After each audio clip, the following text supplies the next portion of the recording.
Is it? Yes, I'm live. What's going on?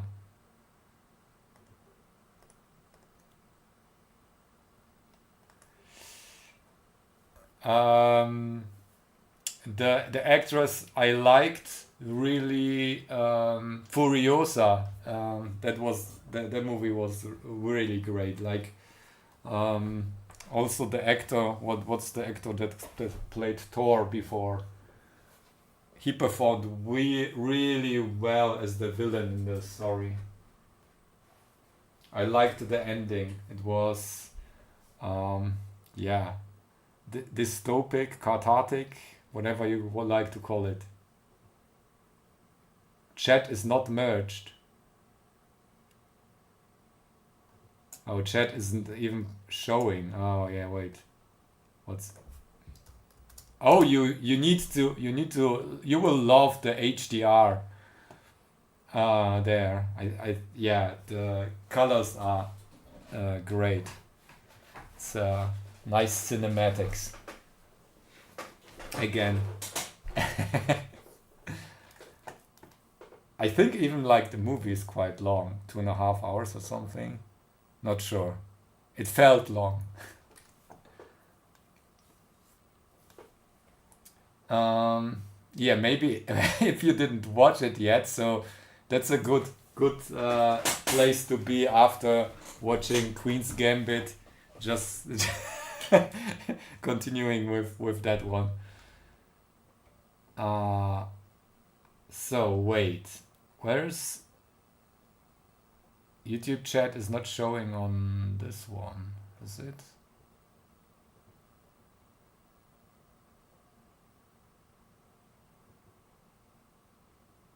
I can hear. Hey, test things. I can hear YouTube, but I can't see it. Oh yeah, here we go. Yeah. Okay, now chat is updating. Thanks for notifying me. Um, yeah, Pluribus is a new like sci-fi. It's sci-fi drama, more drama than sci-fi, but quite cool. New concept. Apparently, that seemed to be some sort of Outer Limits um, episode many years ago, 50 years ago, which this is based on. It's quite cool, worth watching. But there are only 6 episodes out so far, so I won't spoil anything. Um, I mean, it's not a spoiler. Like the first episode starts with like people receiving a signal from another star, um, which is a life form, more or less a code for a life form, just like in Contact, more or less. But I won't spoil anything.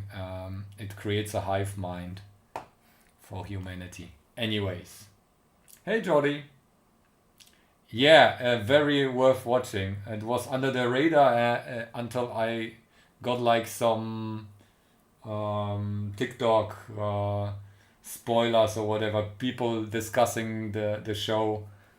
So I quit watching Better Call Saul at some point, so that was like the last show.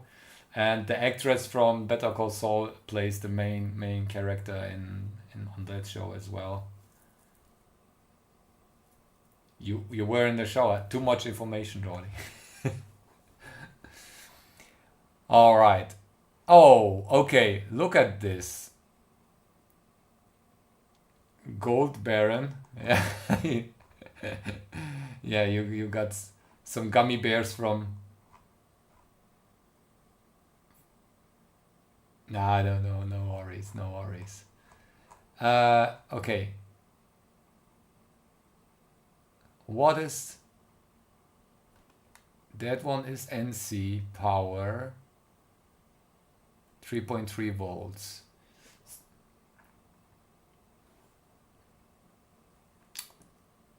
Hey, Atari. I'm not going. I'm spending Christmas or like between the years with my spouse.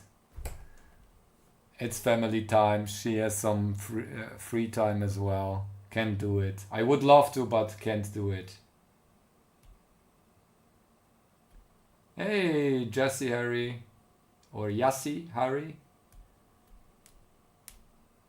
Hope you found something interesting. I'm loving the default chat TTS sending lol. What? What? Default? What? All right. A slow. Yeah, the range, the randomness for the for the voice. I thought I changed it, but it seems it is still awkwardly. We can take a look. As always, we can take a look at new user. That must be. Does user exist? Add user. Okay.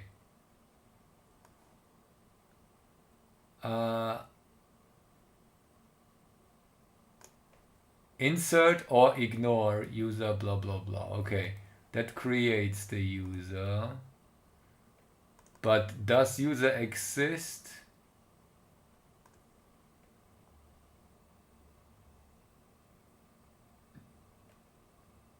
Especially, I don't want like to get COVID before like celebrating New Year's Eve with my friends. That happened like because of Christmas. That happened the recent years. Every single time someone was ill. Now we are basically called off everything. We are just spending from like next week.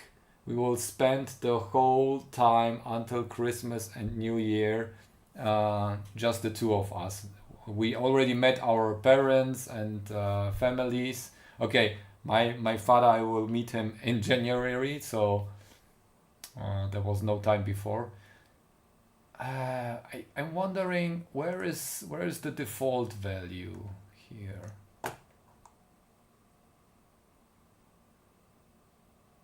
Oh yeah, my electronics background is my 12 year, no, 11 and a half years of making YouTube videos on electronics. Everything learned from the interwebs and YouTube. Okay, here it is.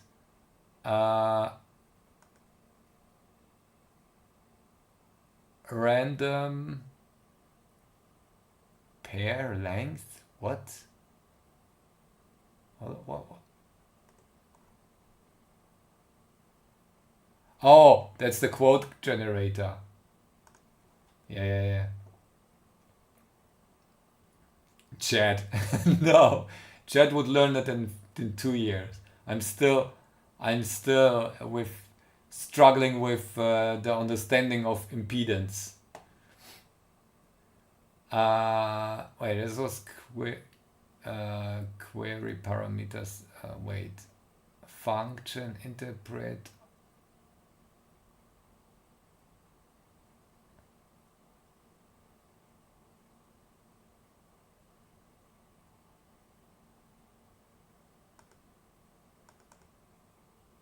Filter.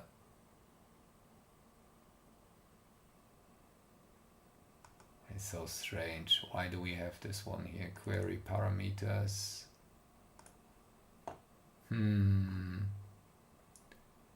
Maybe no. New message.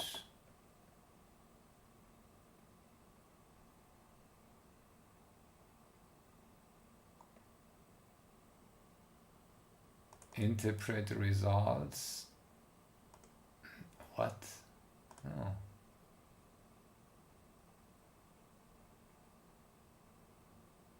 No, that's the wrong one.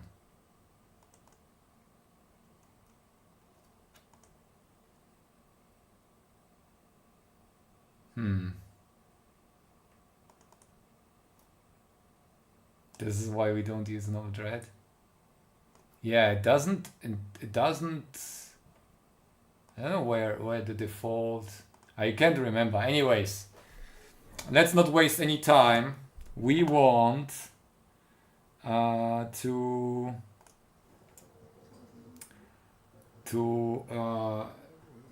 find out, like, make a new PCB design today. I want a dev board because Christmas is coming, and then after Christmas, in February there is Chinese New Year. We need to like crank out all the prototypes before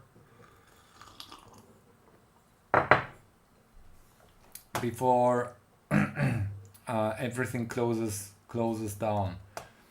All right, which dev board is that?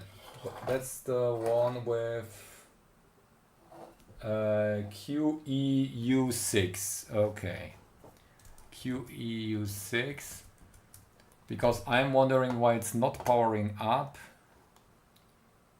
QEU6. Which one is that? Mel. Rel. Mel. QEU6. That's the one. Ah, wait, this is not. Yeah. Vel. Quell. Okay, this one is missing. Why does it have 1.2 volts? That's like a step down regulator. Power USB 5 volts. Okay.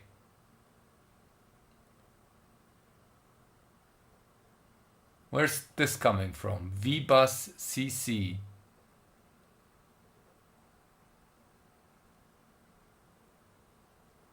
VBus USB. That's strange. Oh, this is like power delivery. Oh, that's interesting. Okay, peeps, look at that. Ah, there is like a power delivery step down converter from 20 volts to 5 volts here.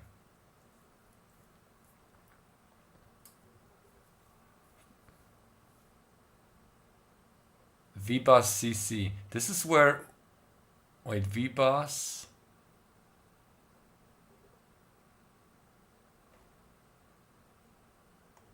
(20 to 5 volts). So that supports power delivery. That's probably for testing.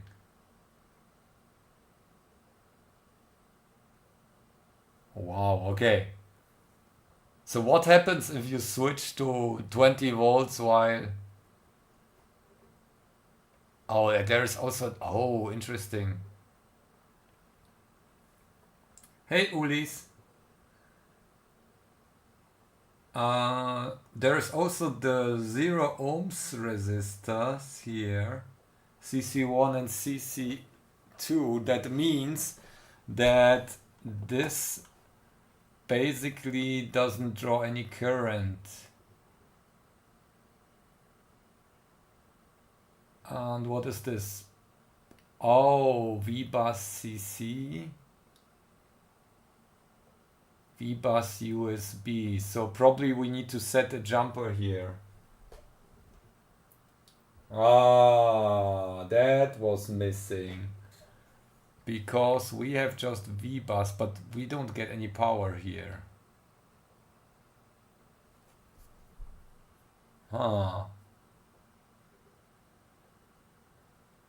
We can measure it. We will plug it in and measure it. 5K. Oh, you're right. No, but it's not NC. It's not populated.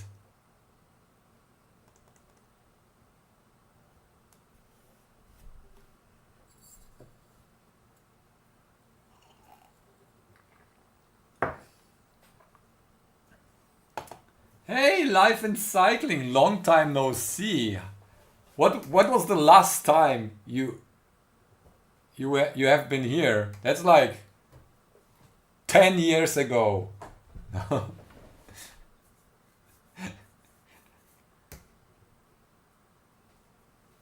What was it, the first live stream? Oh, you watched, okay. You watched the first one where what was my foot gate?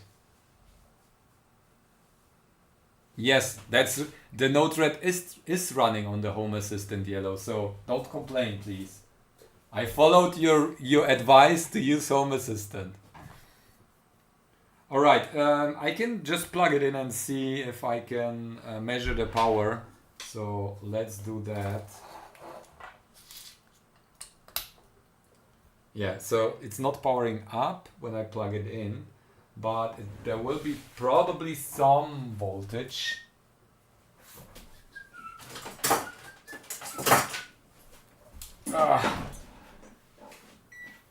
I ripped my knee yesterday, no, the day before. Can barely walk. Wait, does it hold? No. Here, ground and... Oops. Okay, we have 5 volts in. Nothing. Okay, so I will put the jumper there. Oh no, what did I do?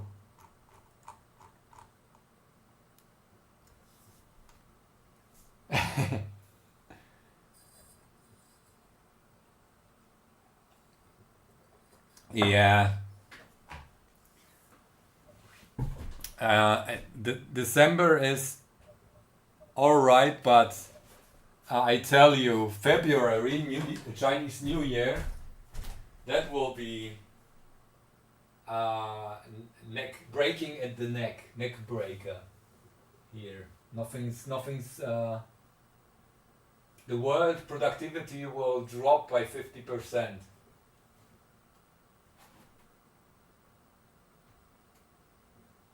Where are my jumpers? And some nice.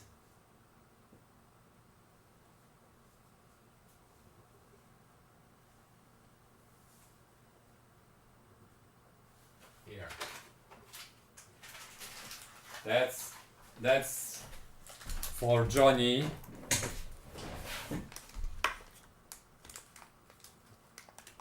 Oh, the EMS.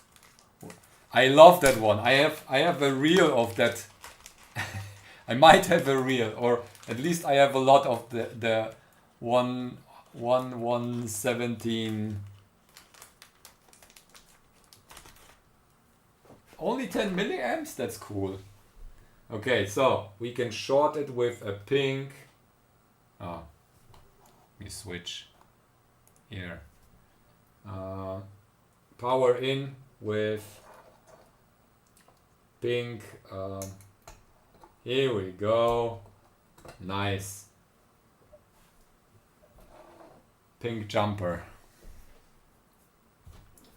All right, anything else we should know here? That's the jumper. There is 1.2 volts. Probably has an internal regulator. Okay, we have some caps here. That's the Ethernet.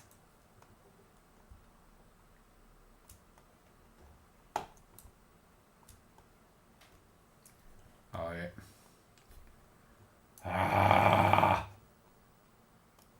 You can see. If I don't change the window size, you can't move over, so you will be able to see it.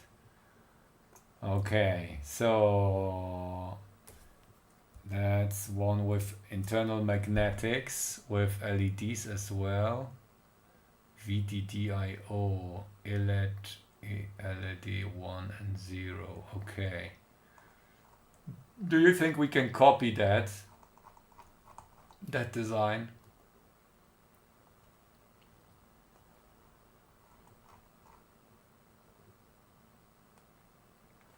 Okay, this is only for power delivery.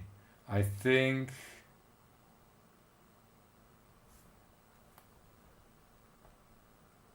we might also want to populate. Okay, it will. I don't know if it will probably run. We just can't power stuff because if these are not populated, This isn't populated, I don't know why. 1.2 volts. Then we have the crystal, that's the low frequency, and there's 100K not connected, 12 p.m. Okay. Button, a lot of connectors.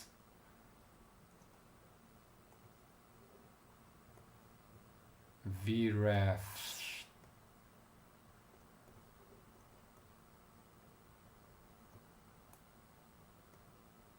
VDDIO. Not connected. VIO 1.8. I'm wondering where is this going again? VDDIO.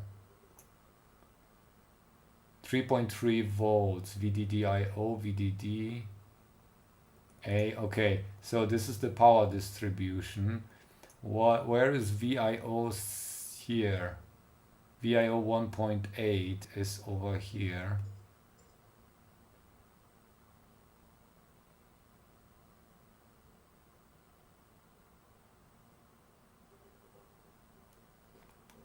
What is that for? VIO 1.8.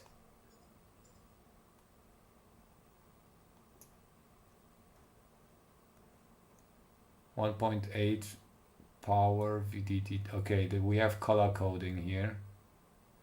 Wow, that's a lot of stuff going on.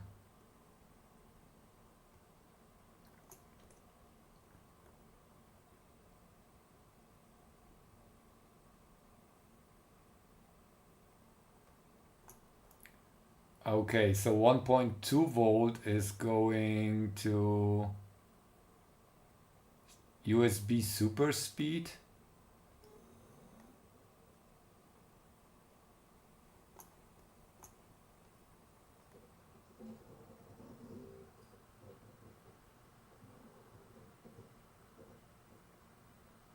Wait. Power USB power delivery. Is this OTG? Hey, Christoph.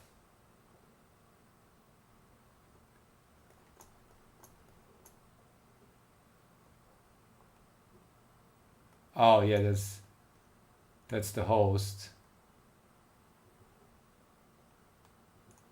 Wait a second. Do we have 3 USB connectors here? Yes, we have.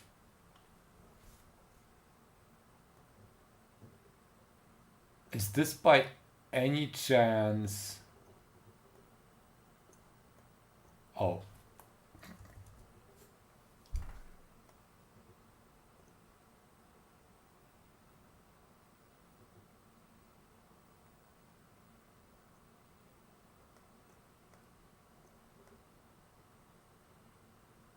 T plus, T minus.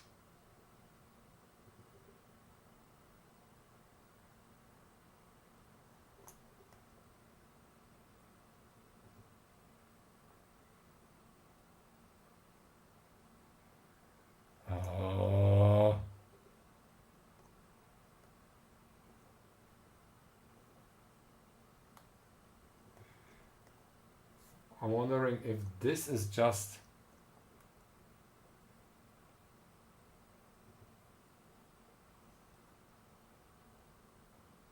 okay, type C. That says type C. Type A.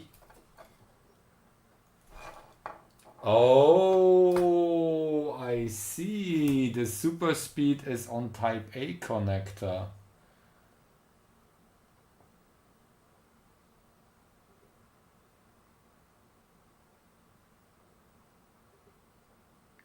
How do you connect? I mean, this is OTG or what? Because how do I connect connect that to my PC?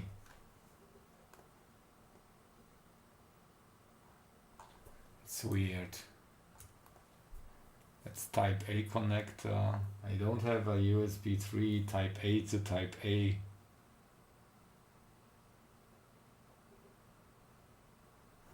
Wait, I have type C. I have an adapter. I might have that.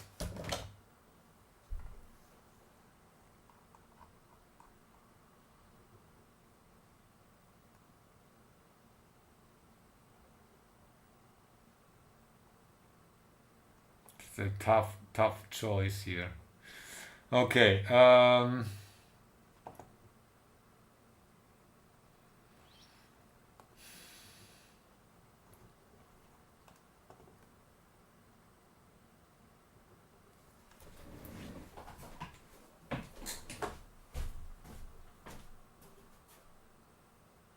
OTG should have ID.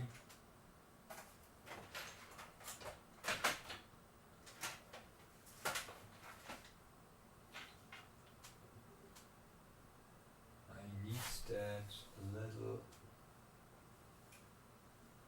adapter.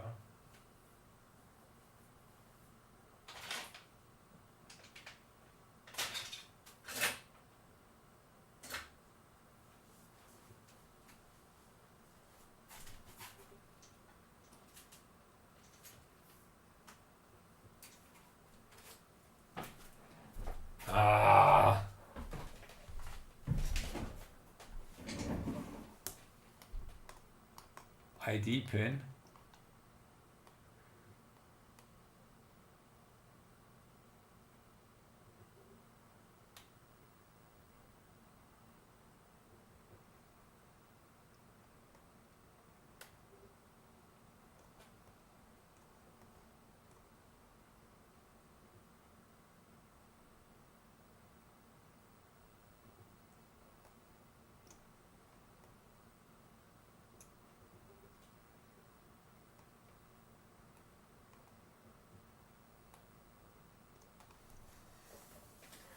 Now I'm getting cold. I would need like a US. Oh wait, I have one here. That's a USB-C to USB-A. And I have this adapter here. So let me try that. Not sure what happens here.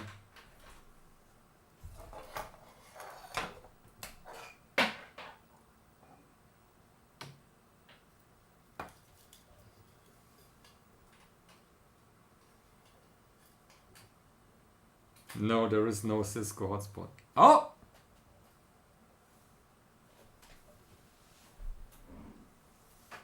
Wait.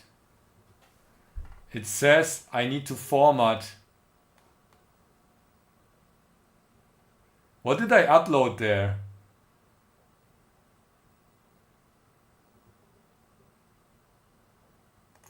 Wait a second. Did we upload like a file thing and we wondered that it's not working?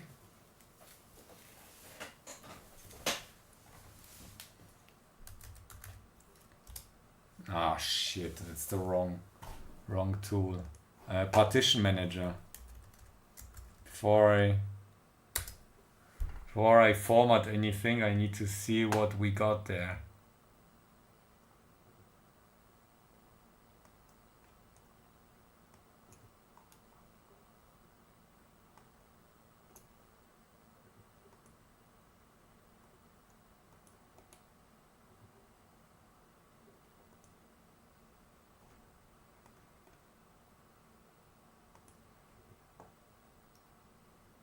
FAT.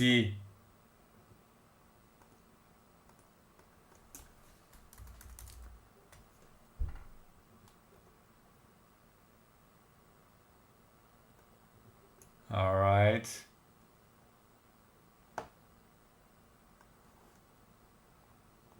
Did it work? What? Okay, let's do some inception here. Let's put the schematic on there. Oh no. Oh, we have only 68 kilobytes free. Okay. So what do we put there? Let's create a document.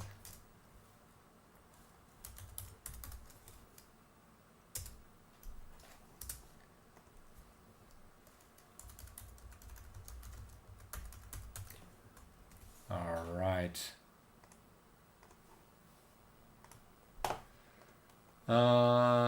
Now let's disconnect it.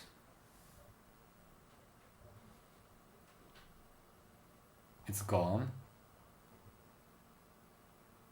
Now let's connect it. Oh, what? That worked. Oh no, we were always wrong. We are using the wrong USB connector last time. We were wondering why it's not working. The examples. Okay.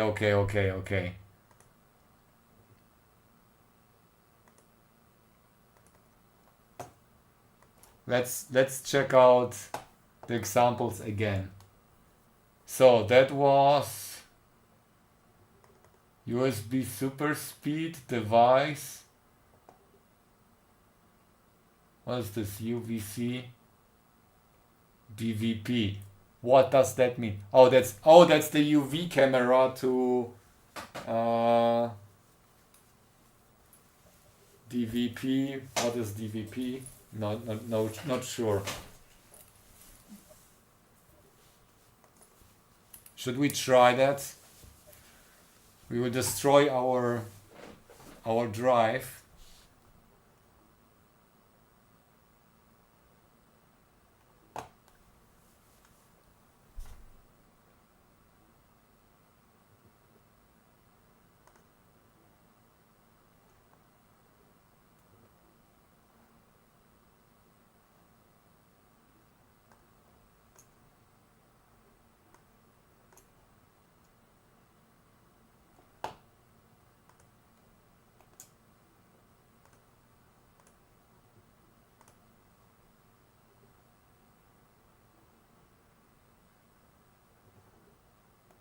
Wait.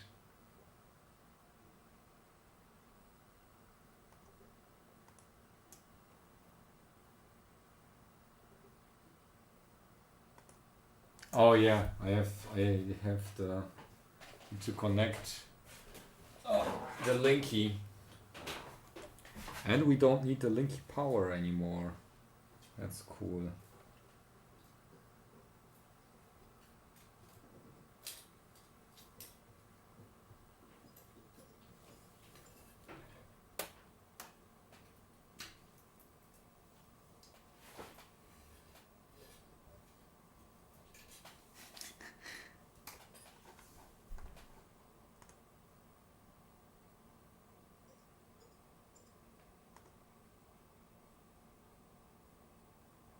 Ah.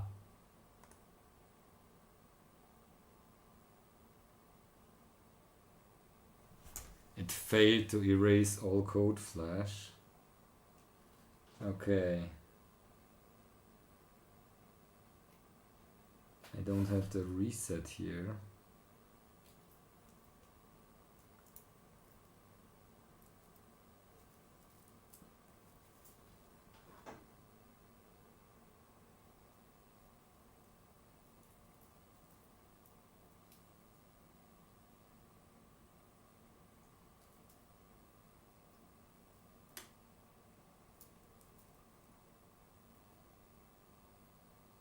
Let me find the reset pin.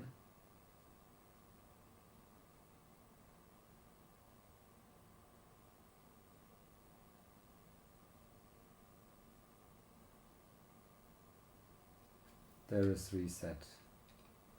All right.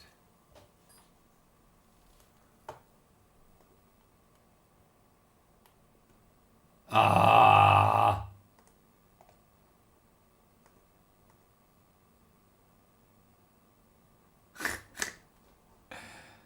Okay, tools.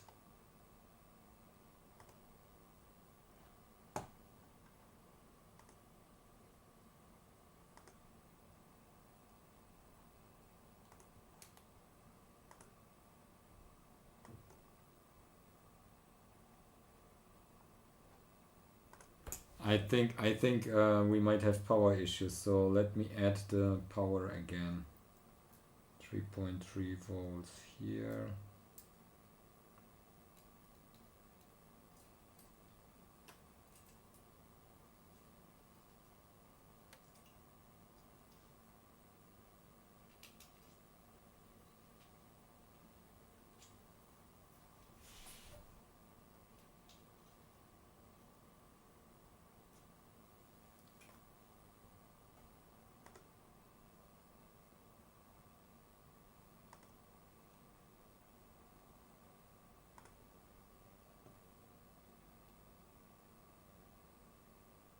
Mechanical design. What? Yeah, you can drop me an email. bitluni@bitluni.net. Ah, that's cool. Where did you get this from? Reverse engineered or original file?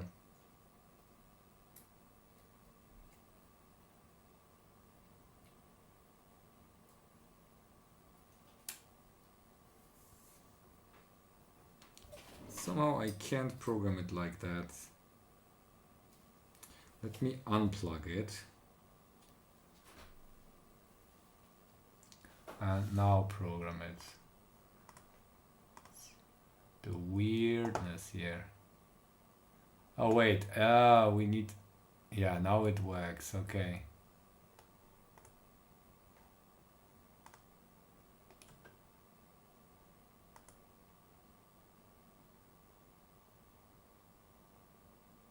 Merge bin, okay. Now download it.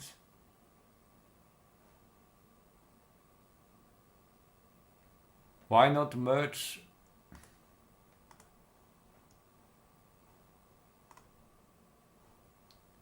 Oh yeah, this one is uploading the merge file.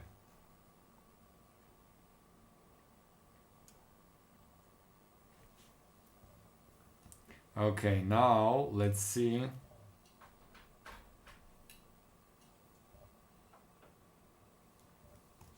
It's what's it showing as? Oh. No, it's showing as a drive.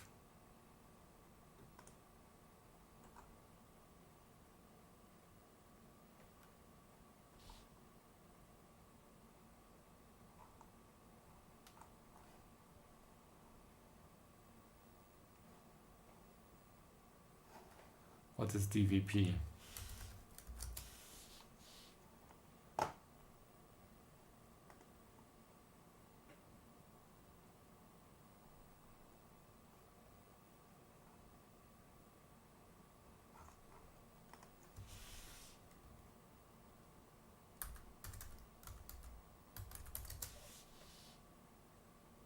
Digital video port.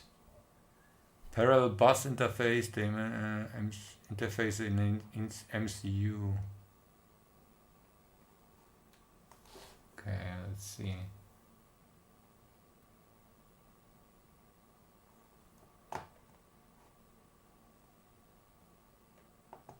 Huh?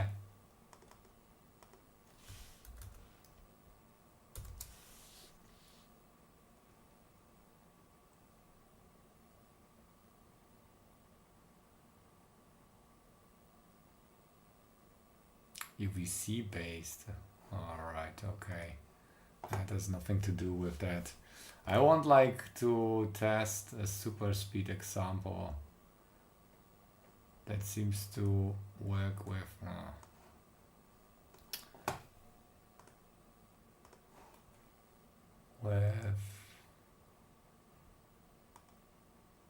UVC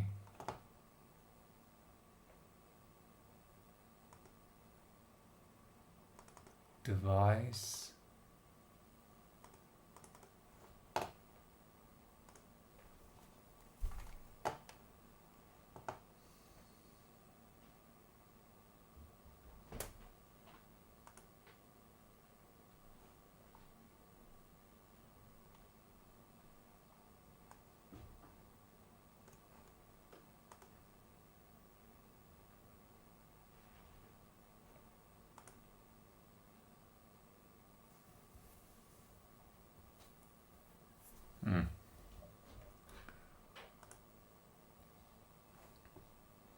The behavior is weird if you have it plugged in into USB.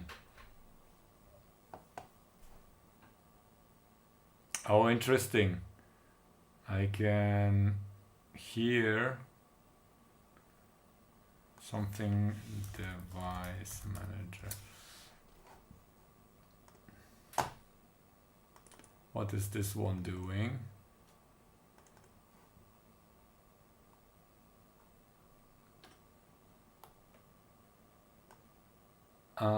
Custom USB device.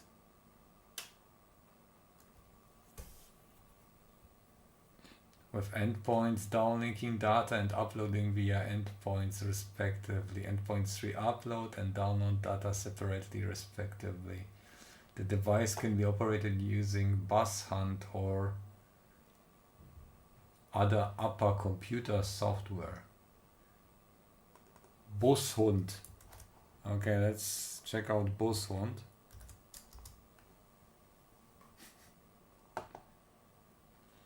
PeriSoftNet.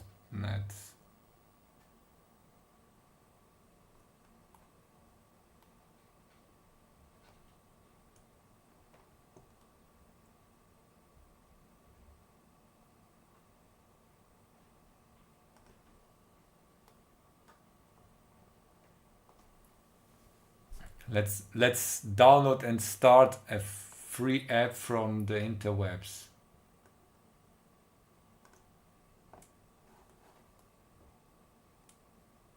No restart.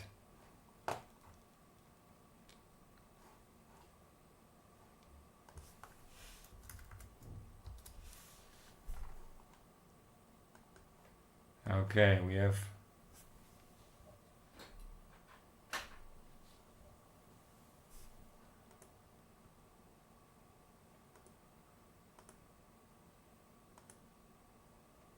no driver, huh?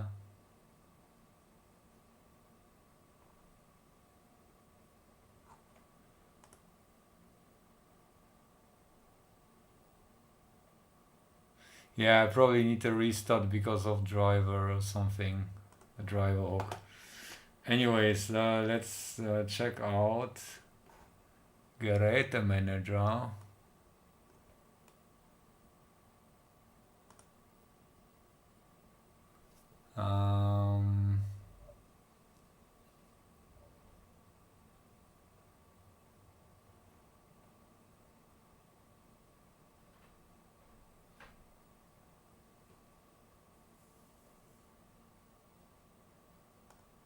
Okay.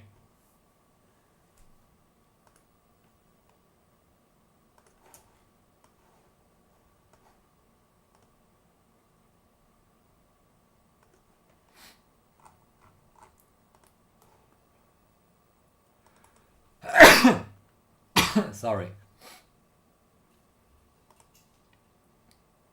What are the details here?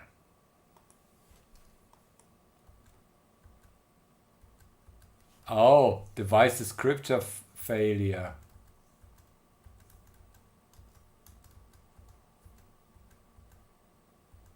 Bad device.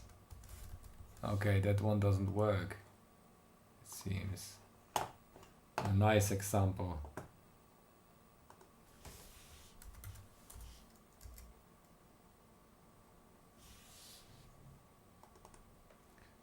Let's start USB log view. The good old.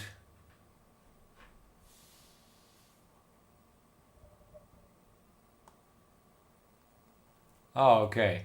So that one vendor specific.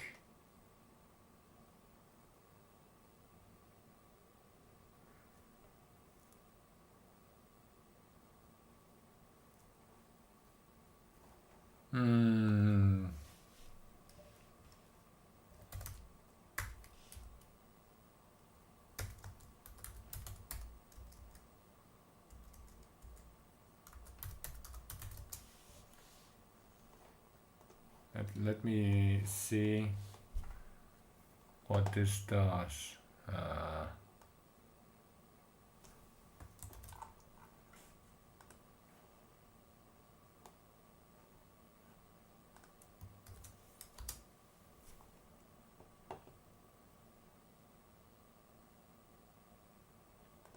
Okay, that's...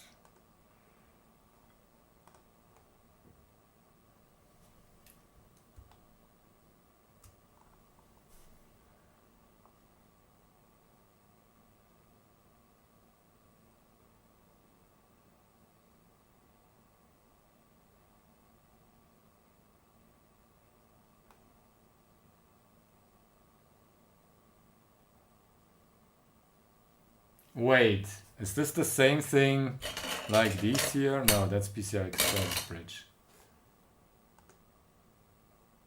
Hey, Juan.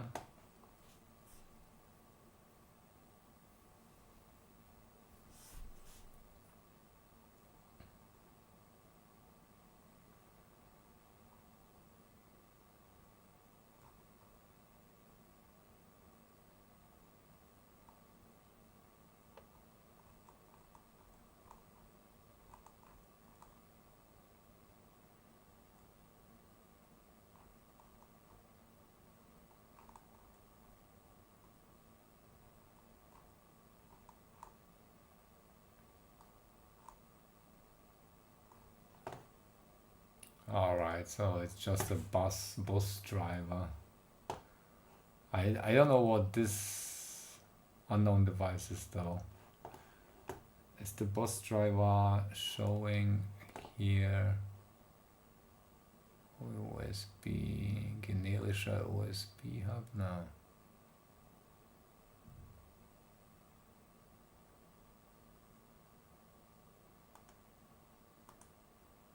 Oh, there it is. Okay. So it shows here.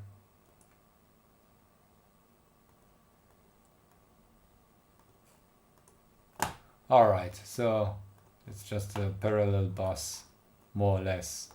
That's serialized. It's too sad there are not many examples here, but what I'm wondering is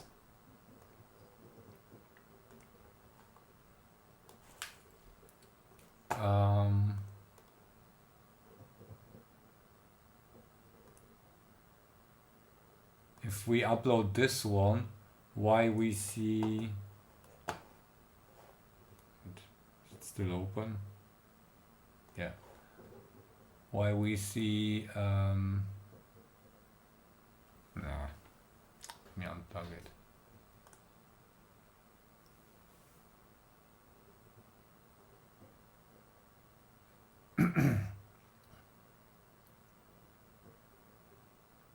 See a drive.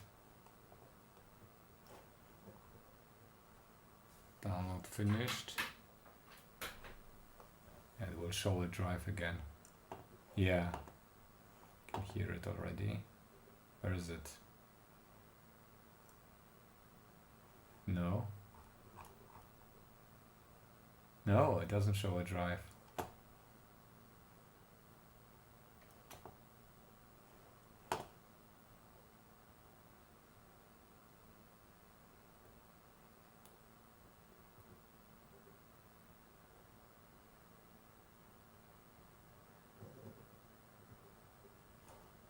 Okay.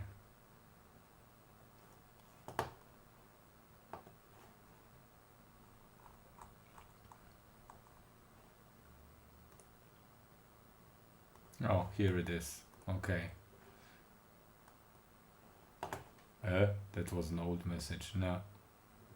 No, I was mistaken. That was like a remaining thing. USB super speed. Okay.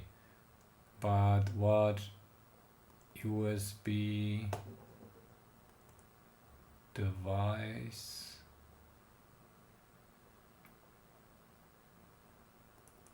UDisk was the one that we are uploading before.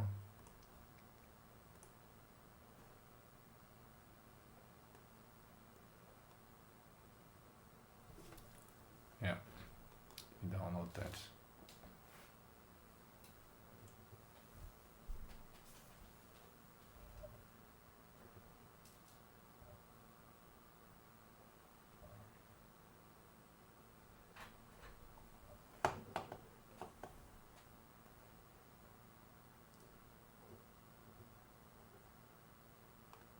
Hey Fenua, wireless chargeable nightlight for kids and works.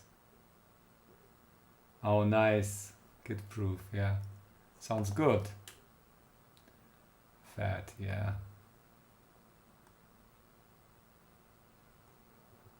288 kilobytes.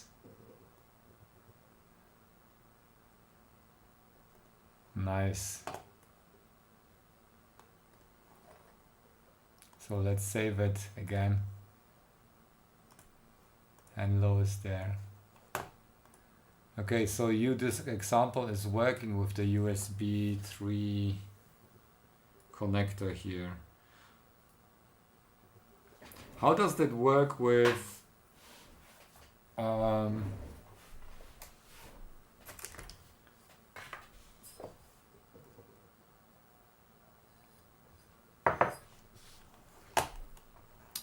USB C connector? If we look at that, that seems to be seems to be the dominant thing. Now we see D plus, D minus, V bus, and then okay, these are the grounds.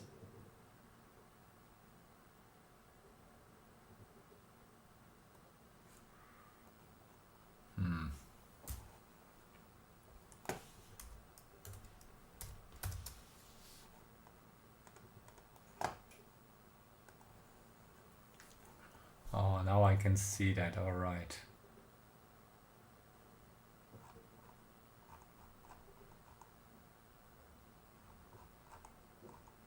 Do I even have USB-C like 3.0 connectors?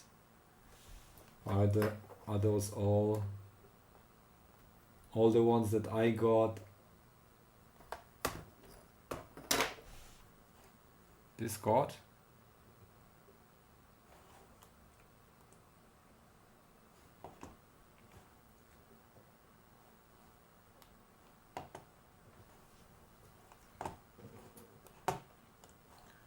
Let me check.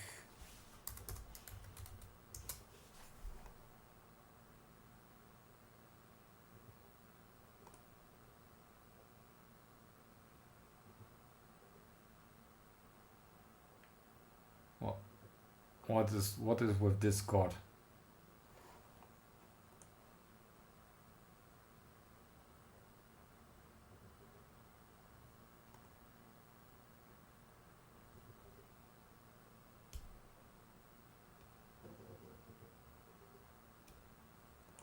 Okay, I'm interested. I mean, I made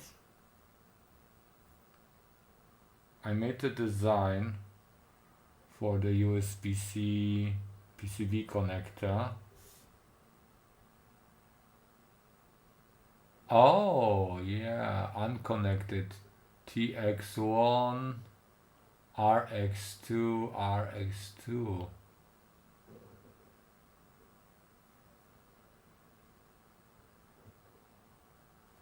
Oh yeah, Discord. Yeah, but we are fine. Email is better than Discord. Discord is somewhere in the cloud. I mean, my mails are too, but okay. So actually, I need to check if my connector is the ones that I'm using from LCSC might not be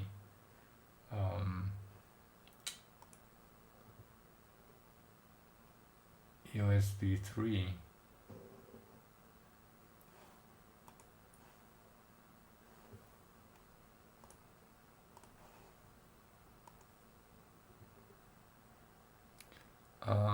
RP20, yeah, let's take a look at this one here.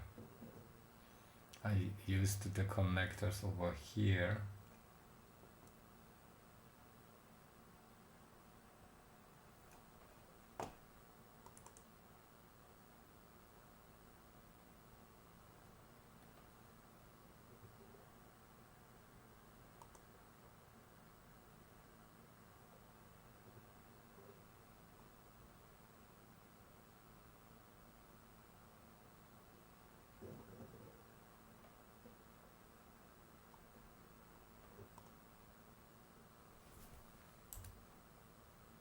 not drag.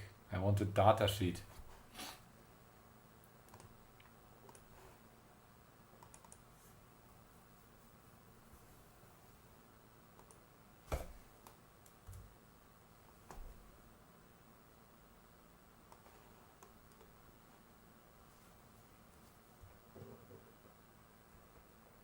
Oh, okay. That is only USB 2.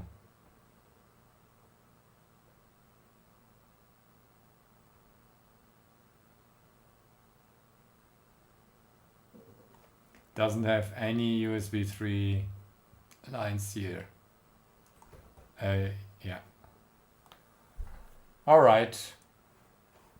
So I need to design it with a new connector. Wondering if that might be too much for this stream to replicate this whole board. I have another one that I want to design that would be slightly less complicated.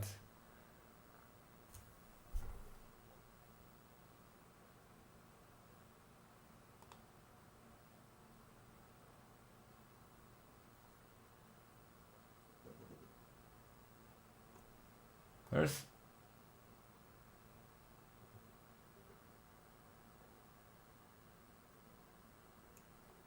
Oh, wait a second. Does this still belong to this one? Because there is the power. No, the power is here. Okay. It's so strange. It might have like internal LDOs or something for the VIO 18, VIO 12, whatever.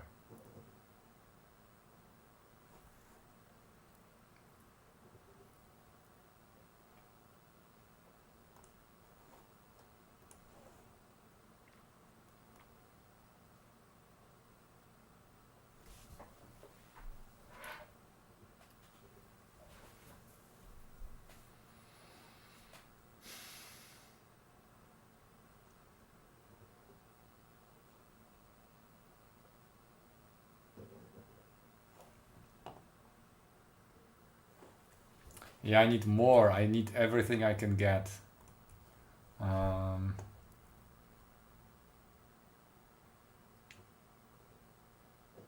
Dedicated IC? Why? Why do I need this is the USB. I mean they are also using the full USB 3 connection here.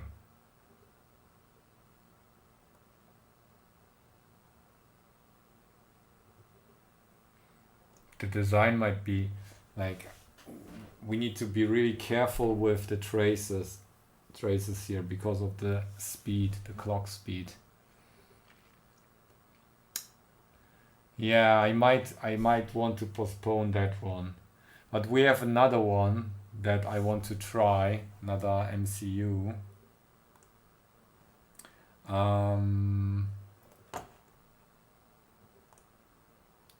That would be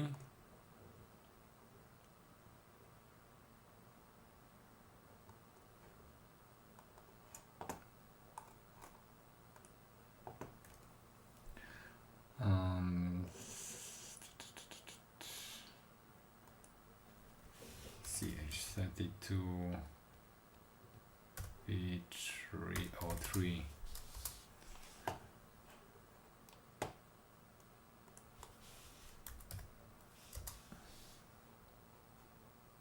Here we go.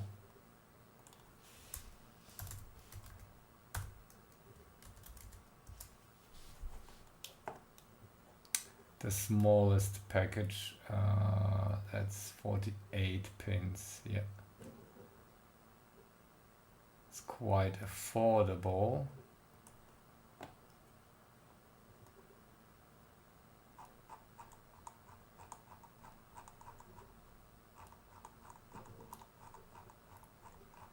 I don't have the chip in my library, KiCad library yet. 48. Okay, let's check. That's the 180. 48 is 353 VCT 164 48. This is the smallest version here.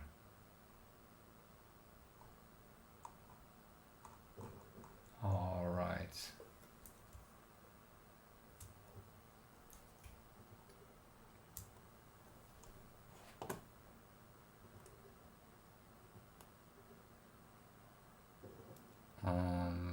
Tup, tup, tup.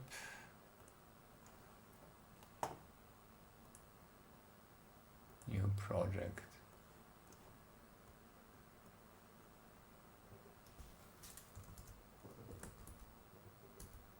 What?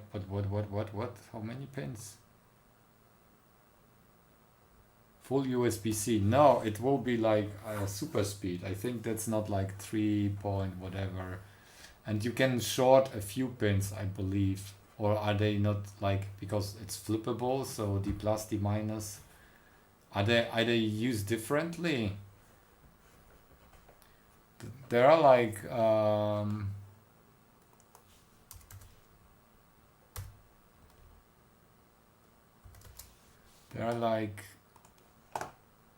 let me check that.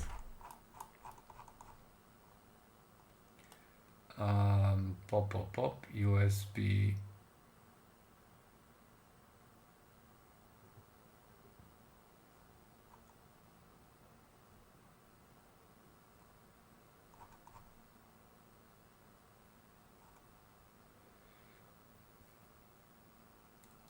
Okay. Yeah, so these are basically, we can connect those. Also RX.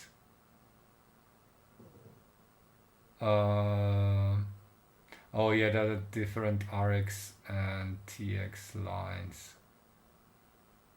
VBus is interconnected.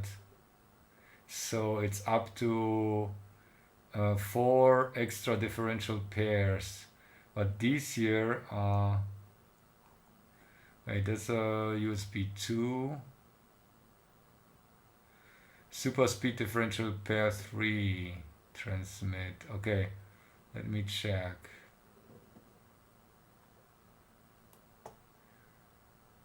There's only one single non-super speed differential pair in the cable.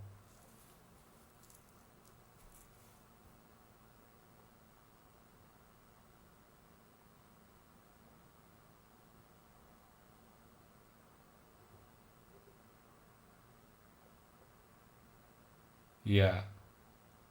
So it's 4 pairs for super speed. Wondering, let me check.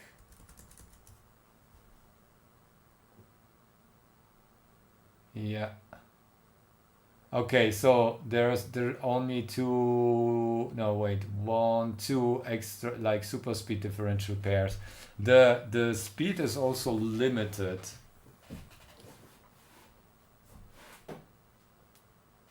I'm wondering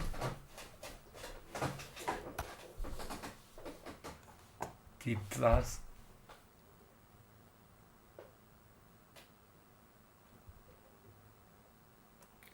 Hey Wawams. My background is software engineering.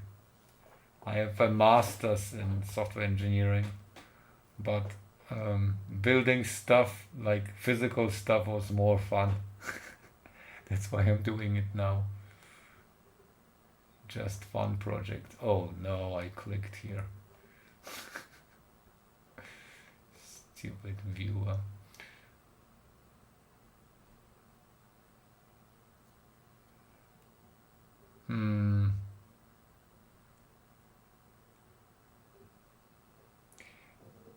That's like only one pair here, while the connector has up to 4 pairs. So what happens?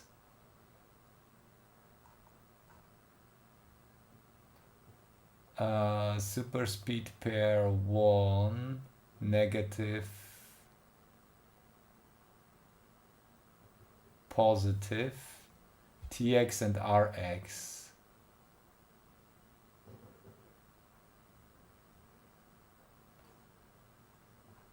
The second one isn't pair 3 transmit negatives. Okay.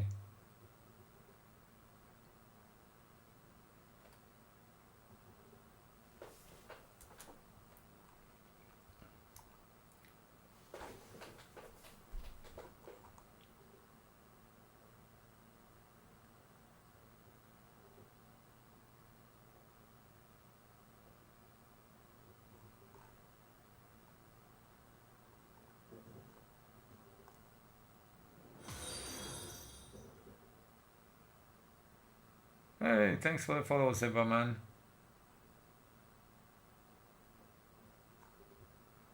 Two.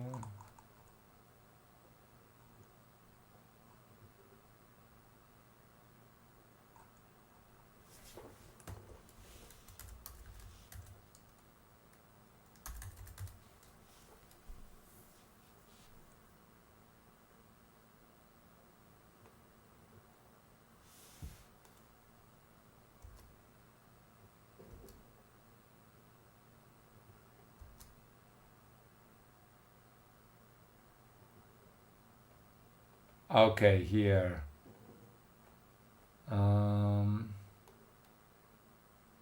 In addition, DisplayPort MHL alternative modes can transmit on 1, 2, or 4 super speed lanes.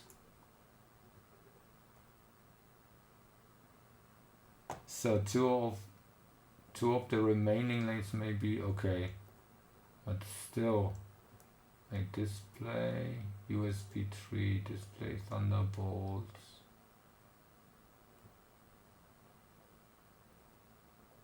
DisplayPort would be nice if we can implement like a DisplayPort. Mode C adapters DVID. What does that mean? Optional HDMI.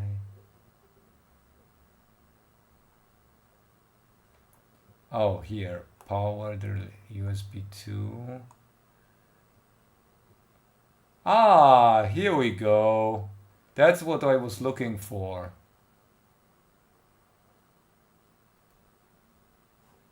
So this is what we have. I think there are no more than the transmit and the receive differential pairs. Let me check. This is also the connector and a USB SS. Where is it? Here. Yeah. There is no more.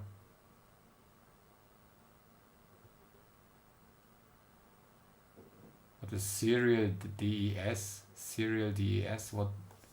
What's that?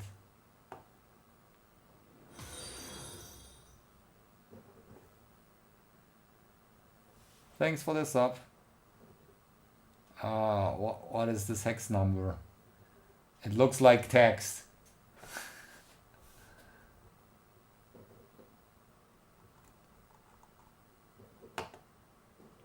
That's OTGV bus. Interesting. Okay. The two DACs. I would really love to try stuff on that. The SDK is a little bit limited right now. Also, like the whole data sheet, I don't think there is currently the English data sheet available. I would need like to poke Patrick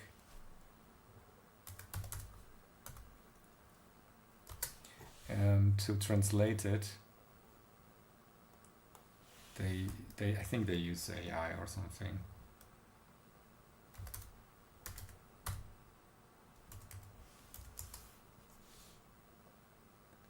No, there's no datasheet on the English side.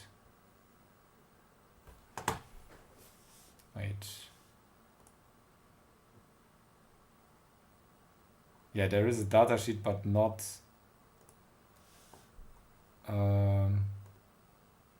Oh wait, that actually. Oh no, it is. It is English. Okay, okay, okay. Take it back.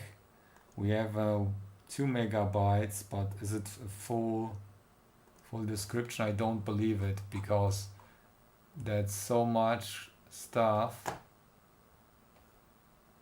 Wait, that's schematic. That's no, yeah. There's only the Chinese reference manual. Okay, let's see.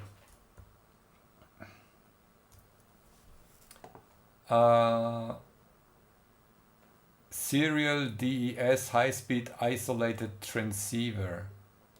What is serial DES? What is that?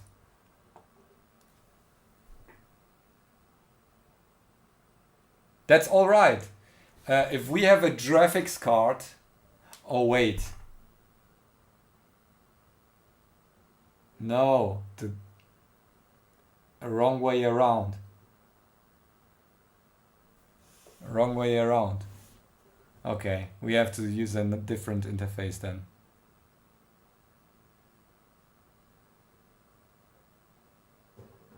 Can we use it as an external graphics card? One lane.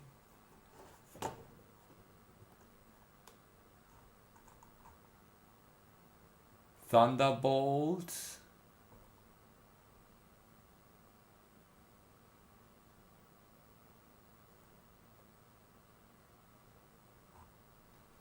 I don't know. We probably need a separate driver.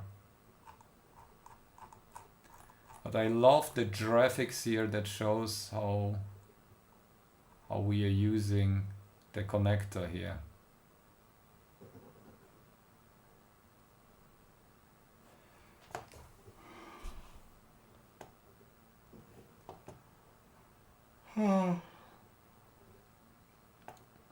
SER-DES serializer is a crucial high-speed interface circuit that converts parallel data into single high-speed serial stream for transmission, then converts it back to parallel data in the receiving end, minimizing pings, wires, reducing cost, solving signal integrity, and blah blah blah.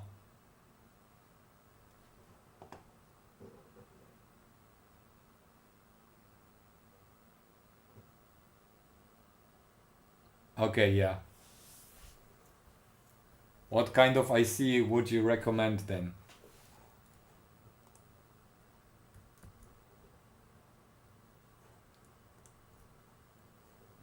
Then I get the problem interfacing between the IC and my MCU.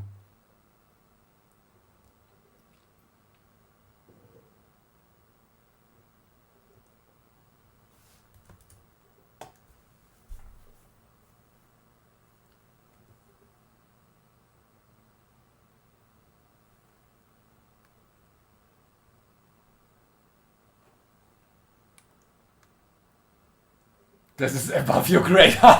Yeah, you're just recommending something that, but not all the way. Okay, so okay, we have nice SRAM. What is ITCM and DTCM? What does that mean? Okay, here about the power regulation.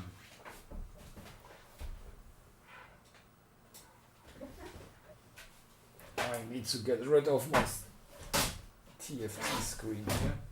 Don't need that anymore.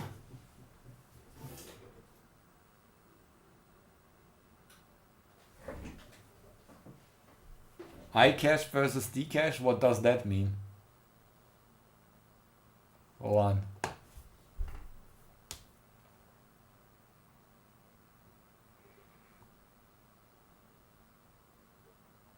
High-speed GPIO supply. What does that mean? ITCM, DTCM. Power management and low power. System power supply rated, okay. Regulator, GPIO power supply rated 3 supports 1.8. High speed GPIO supply 1.8 volts selectable.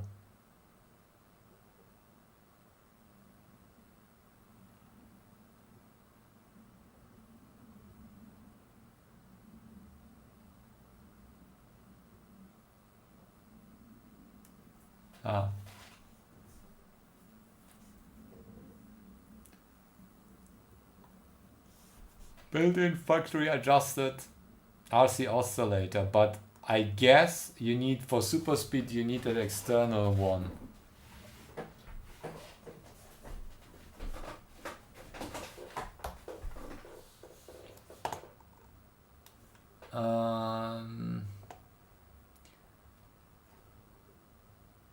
External 20 megahertz crystal, yeah. Low speed oscillator supports.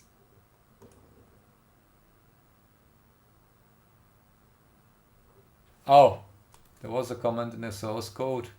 Let's check it out.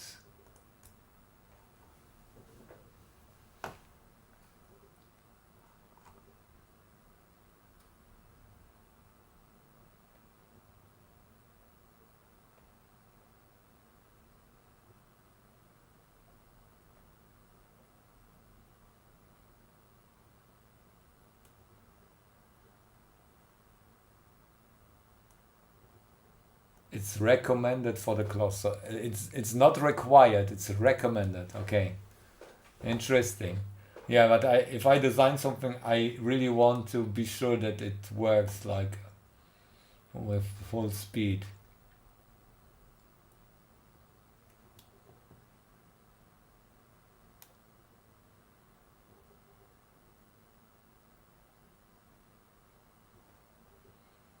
A gazillion of DMA controllers, touch key, ADCs, high-speed ADCs, and 12-bit, 32-bit, 125 megahertz universal high-speed interface.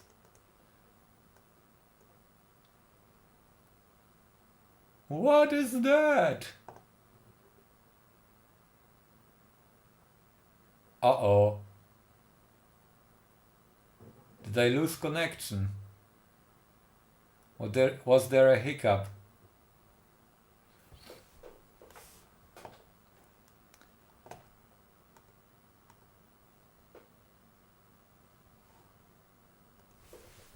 Ping. Okay, it still works. I'm wondering if I can use the high-speed 32-bit high-speed interface to get data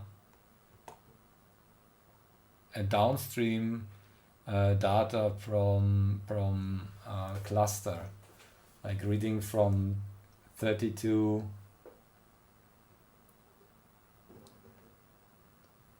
MCUs at the same time.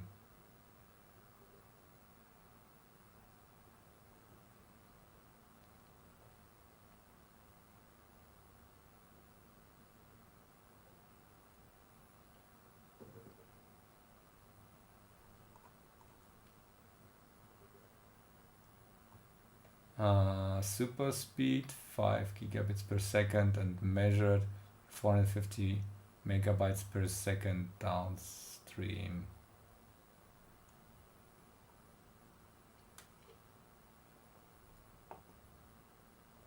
support high voltage signal insulation.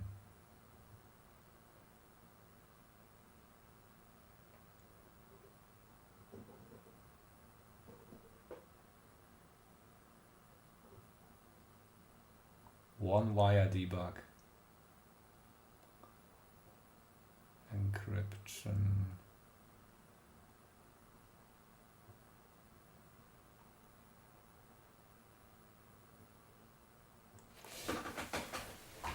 It's for the Altium project, but I want to make it like I want to use it before I complete the project. So let me show, where is it?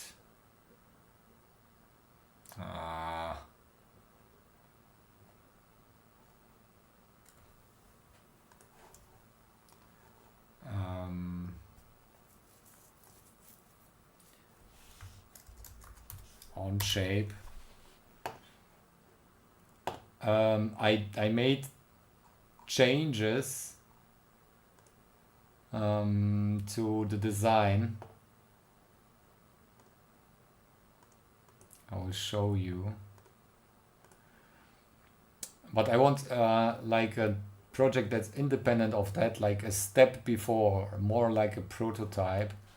And here, ultra cluster. I changed it a little bit because we had a very odd design before.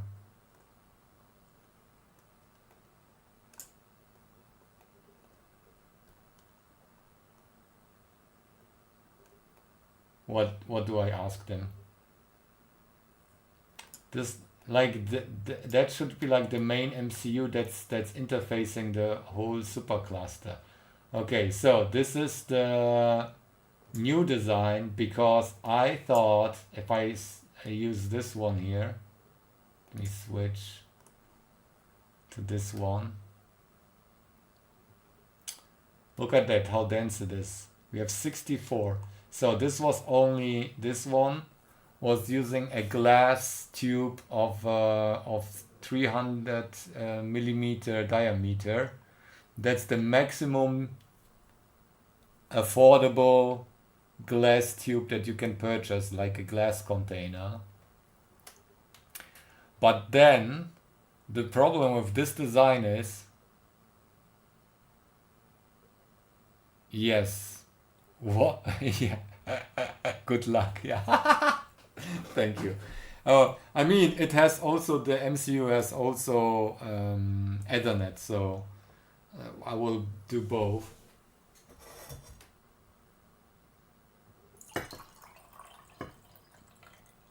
Power raised.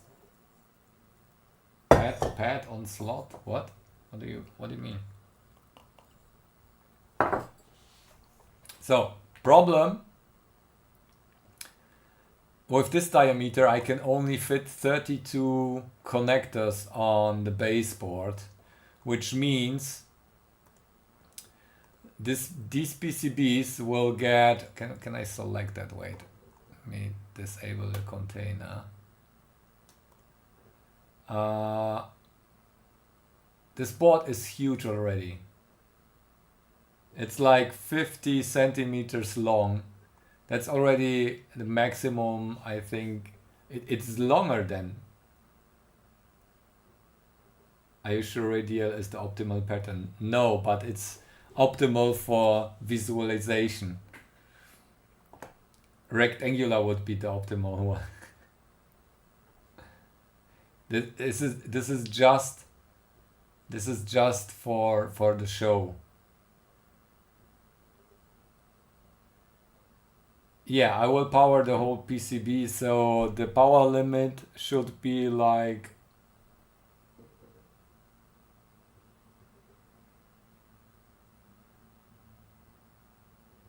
I test things, I mean, it's made for it. If that doesn't support like USB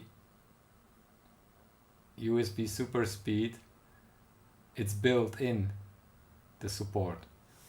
All right, so this PCB not only is then very long, and we have also a very long bus here, but it would be also necessary to populate it from the both sides.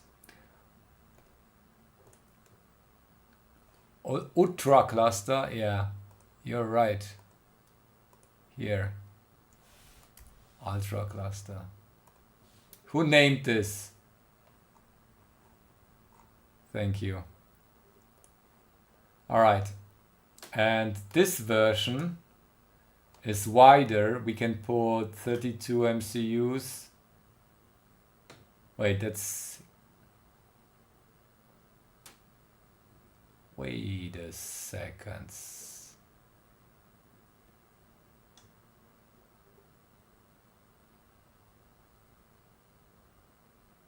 This is 32 MCUs. Are those too many? Let me calculate again. I might have too many MCUs here. 64, 32 by 32. Oh yeah, that's only 16 MCUs. Yeah, I need to squeeze in more of those here. This is wrong. We need to squeeze in. Yeah, I don't know how this will. It will be higher than that. So these needs to be 32 MCUs, or I put them on the backside as well. So this is already like challenging. I think I changed the size of that already.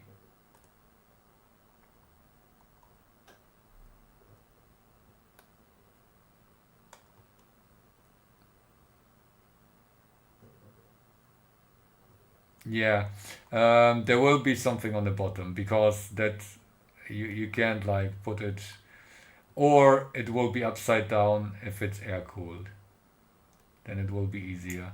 I'm thinking of using like PCI Express connectors, but I think there would be too long with the locking mechanism at the end. That wouldn't fit anymore. This is the length is 120 millimeters. I think PCI Express times 16 is bigger.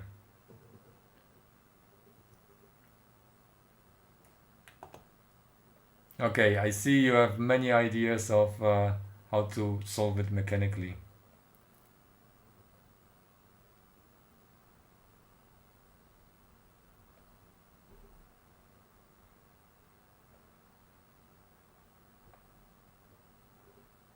Sticks. You mean like a tower in the center? Or what do you mean? Yeah.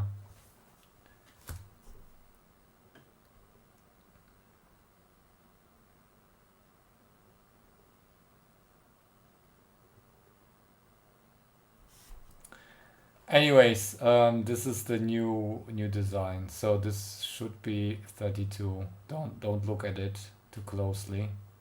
32 MCUs. The depth will be according, because I need to find out how densely I can populate this one here.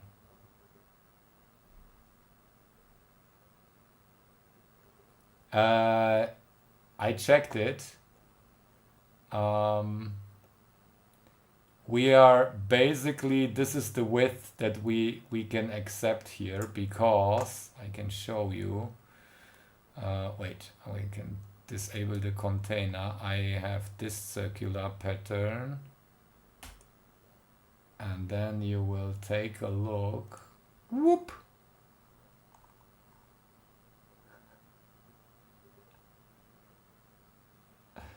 Yeah, it's more or less 1.5 millimeters, and then we will start touching the innerst MCU.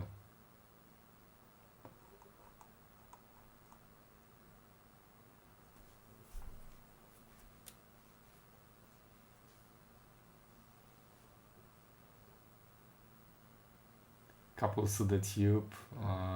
Yeah, I think the tube will be the last step. I mean, I will order it quite soon, probably, once I found out what actual size I needed, or maybe in January. The problem is I need like the prototypes right now to find out what physical limits I'm at here. Double-sided, yeah. Wait, it won't be double-sided in that case. I think I will fit 32 of those in one row and just make it deeper. The problem is, this is 50, it will look amazing. And then you have like 65,000 LEDs and RGB LEDs as well. I will make it higher. Currently it's only either that or it will be mineral oil or a blurring. Yeah, probably if there is like mineral oil has the problem that bubbles will make it more diffuse at some point, so that it might look strange. This is now 32 centimeters high, the tube, as it is right now, and we can go basically higher.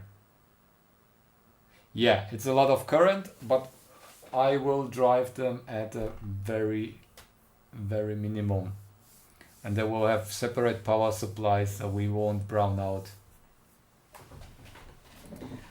The limit for the whole thing is 3 kilowatts. That's what's possible from the outlet here, like peak current. That's possible here from the outlet in Europe. USA is a different story. It's only 2.4 at most. Usually it's only 10 amps, but there are like 20 amps outlets, so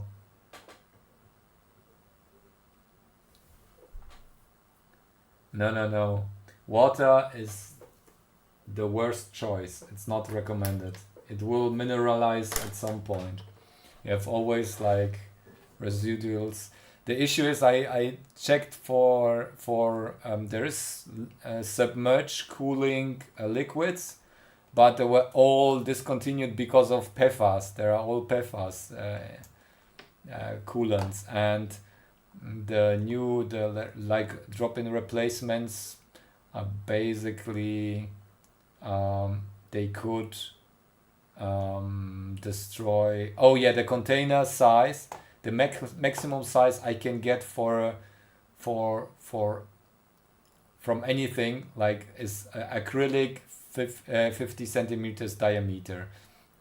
So this is basically the most diameter I can get, unless I want to pay thousands already. Cool it with supercritical. Yeah, no supercritical. Liquid nitrogen, but then it will burst my acrylic. Yeah. Anyways, that's a problem and different story. Oh yeah, Sonic, that fan sounds nice. I will do air cooling, hopefully.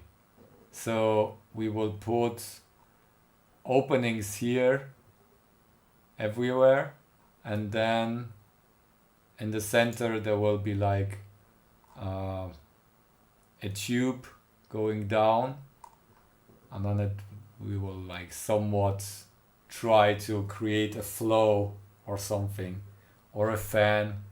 I don't know. Maybe just an opening.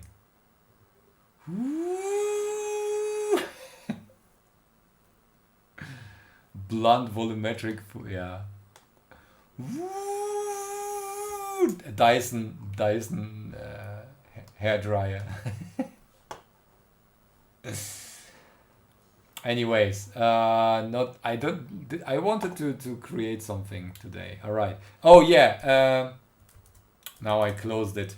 So the one row of MCUs with that little MCU, that's what we can try to create as a standalone thing to just test if everything is working. So let me do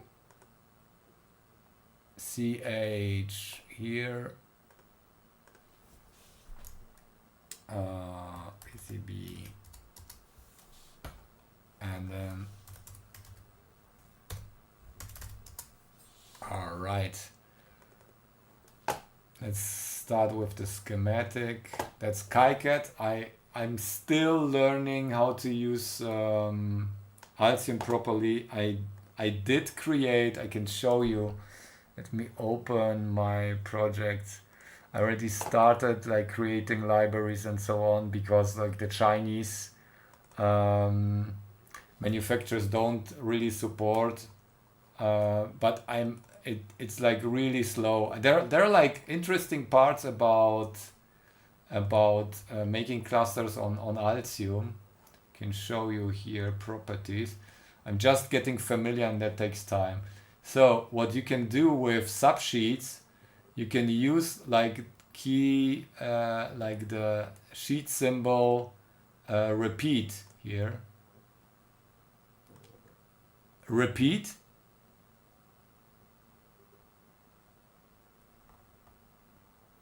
Pulse tube.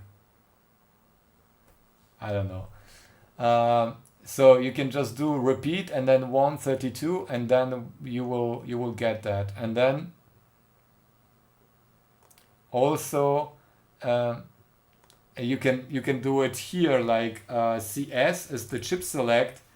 Repeat. That's what I learned from an expert. Forgot the name. Jason. I think it was Jason. So if you do that, was it that or was it a hash? Ah, damn it. You can repeat the chip select. Was it? I don't know if it was here.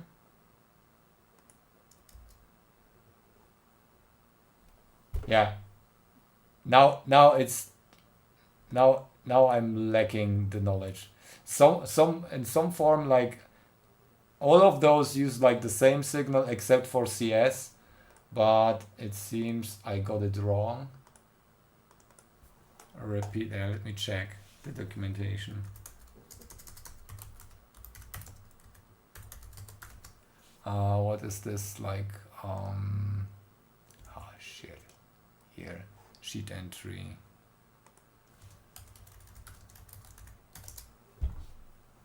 Yes, most probably, but I want to start.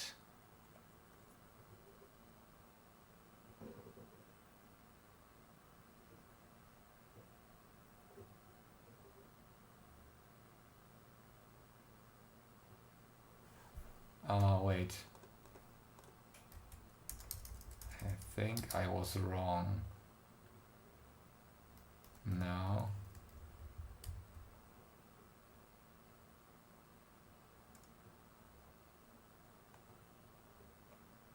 Net mapping.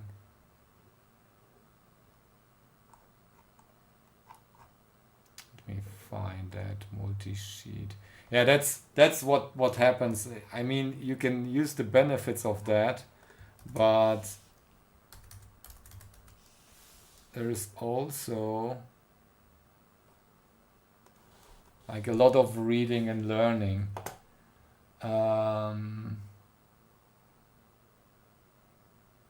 Designator.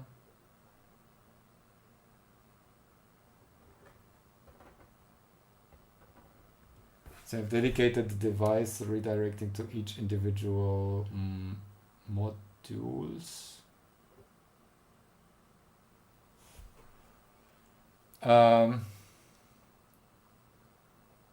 Yeah, we'll do like the different. I have four different layers in that one. The first starts with the beefy MCU. Then we have two layers of the CH.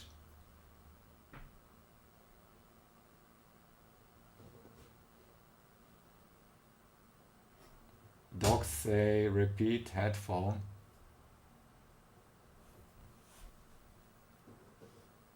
But where?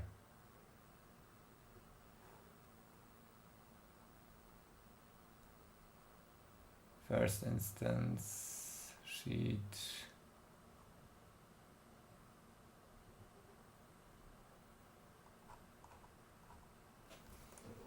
Let me check.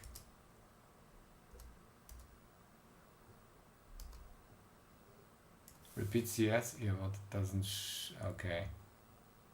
That's it.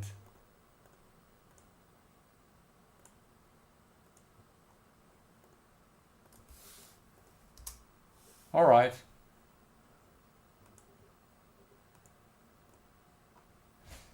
So that should be then, and we need, I think we need like a bus for that. Oh, I don't even have like the right key codes. So bus would be, but I really want to do also like,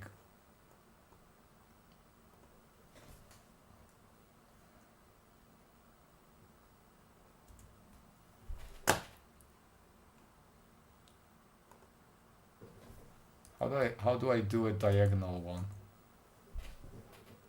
Bus entry.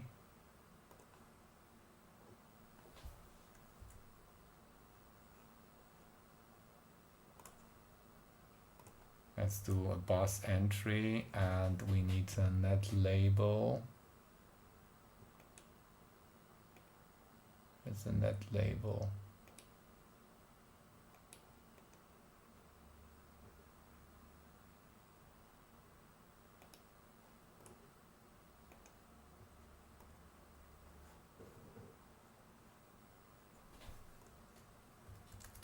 It's probably very painful to watch me doing that right now. Let's assume PB. Okay. That will be, we need a net label design place.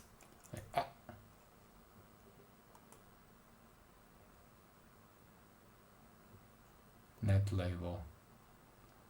And that will be basically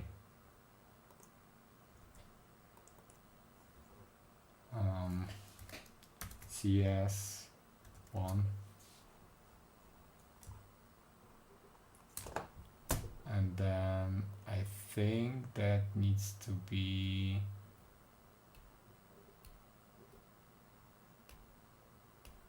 how does that work again? Like and subscribe, yeah. I got only a crash course.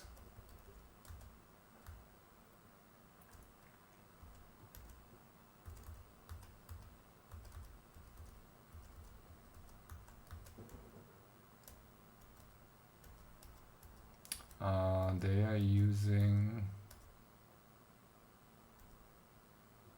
there. Who left?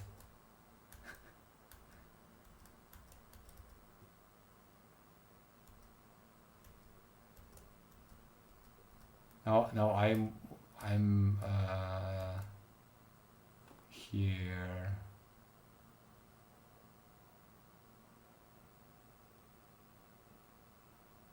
Flat for hierarchical design. Not a stream, yeah.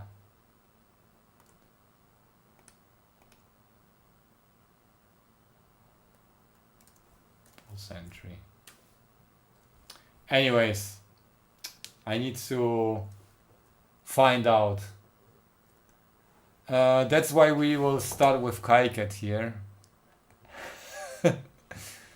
It's an independent design just to collect intel. I think I don't have.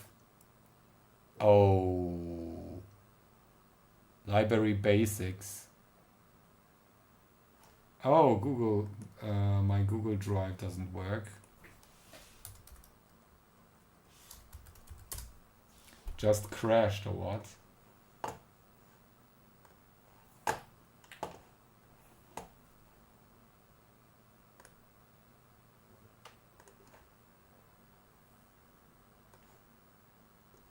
Okay, Google Drive is working again. Okay, is basics there? No, it didn't load. This one didn't load either. Oh, damn it. Okay, let me reopen that.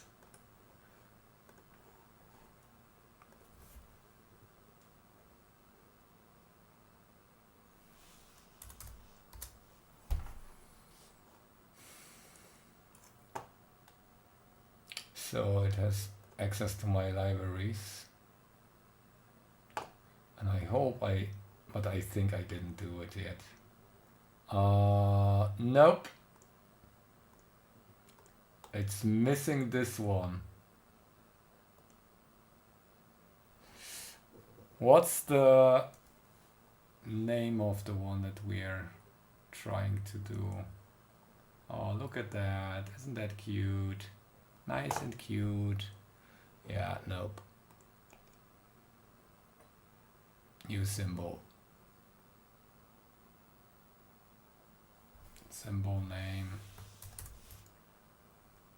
Let's do v303 and the type that we trying to get is do we have still the datasheet open? Nope, not here though.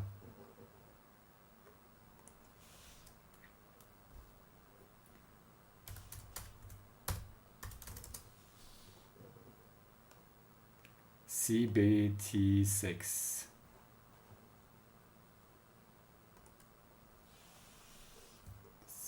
CBT6.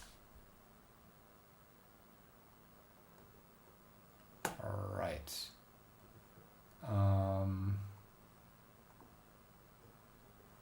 We have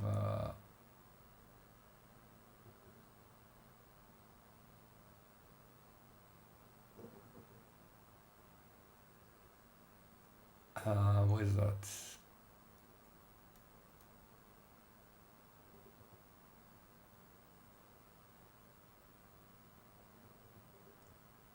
You know what? I will use the pin table.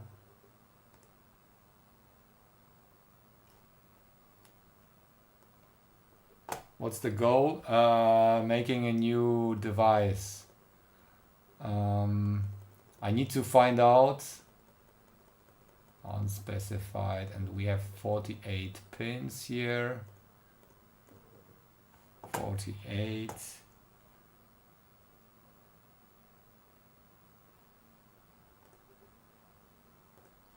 I need also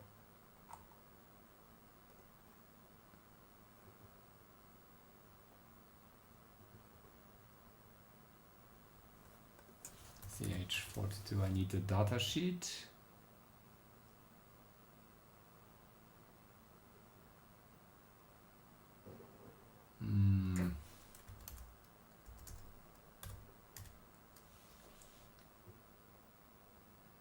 I think this is the data sheet that, oh, that's the Chinese one.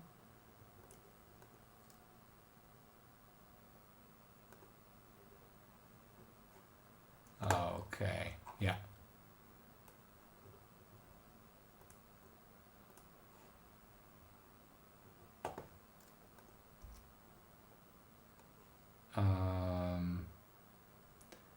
Which one is it? 7. So let me move that to our new folder.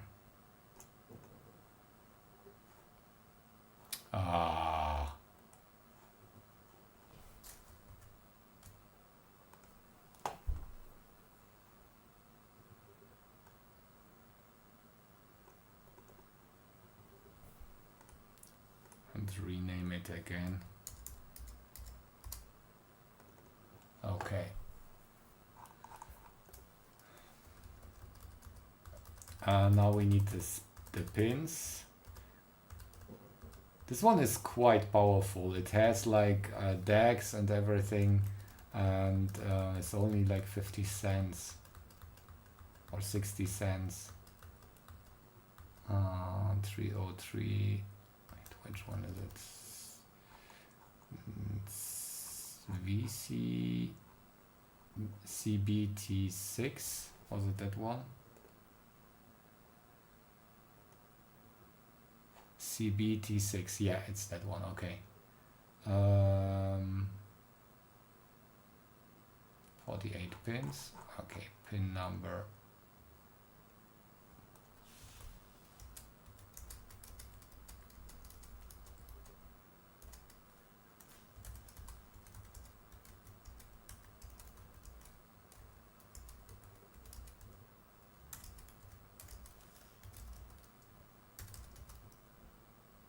Oops.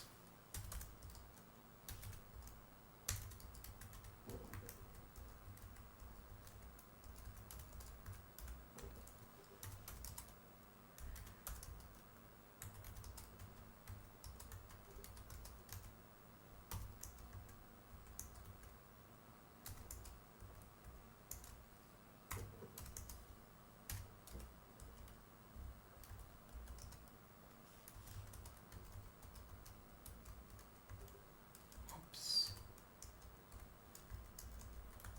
5, 46, 47. Here we go. Ah! 48. 48. Here we go. Start date, start counting. Engineers start counting at 1. All right, now let's get our data sheet here and wrong.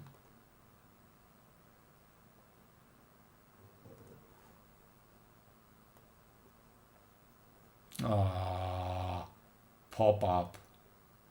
Damn it.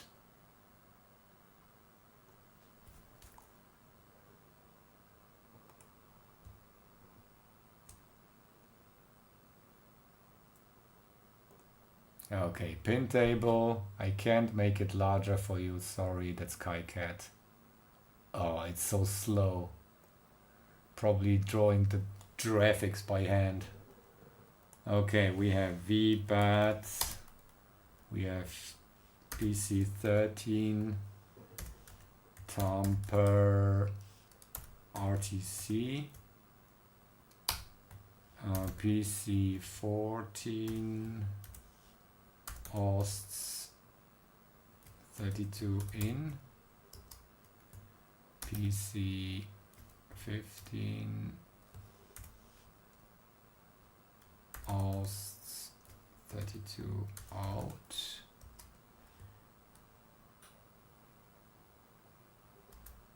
Hosts in. PD0. Hosts out. PD1. RST. SSA. VDTA. Oops.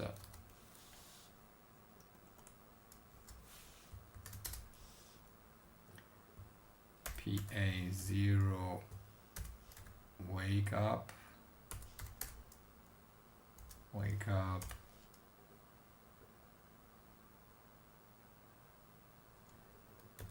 ADC0. PA1. IDC1. PA2. ADC2. PA3. ADC3. PA4.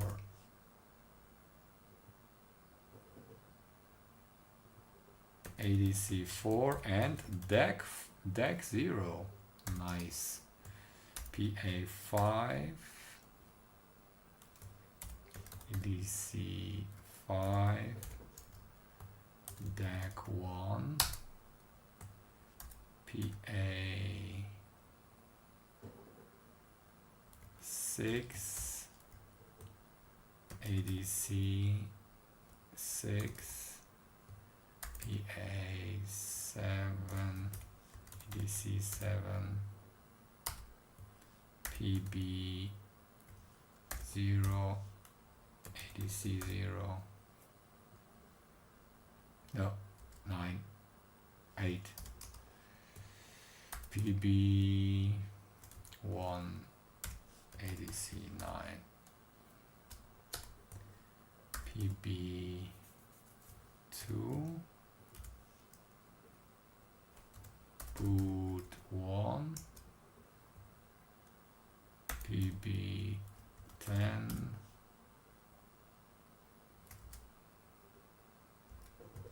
PB 11, PSS 1, DD VIO 1. Okay, that's power for the data pins. Okay, 25 is PB12, PB13, PB14, PB15, PA8, PA9, PA10, 11, USB 1, DM, PA12, USB 1, DP, PA13, VDIO,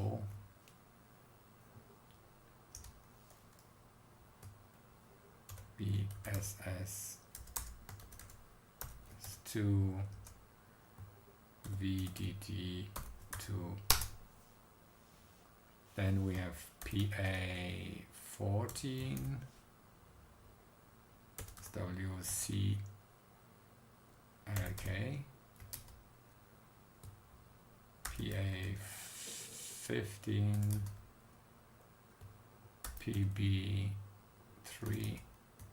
PB4, PB5, PB6, PB7,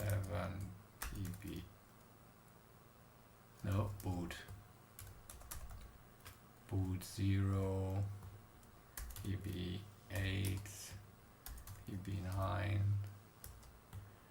VSS3. I think we have a problem here, not enough IOs for interfacing all the MCUs. VIO3. Okay, let's see.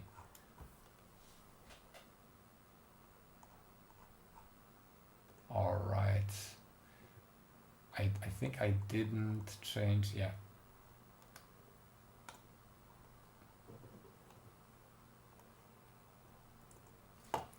We might want to change also power, electrical type.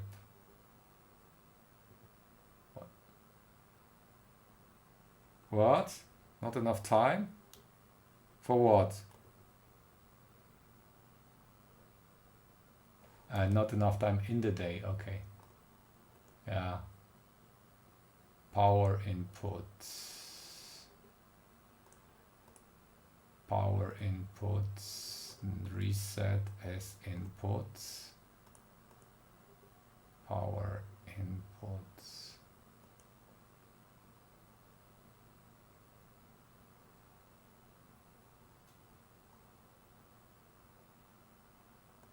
Power inputs.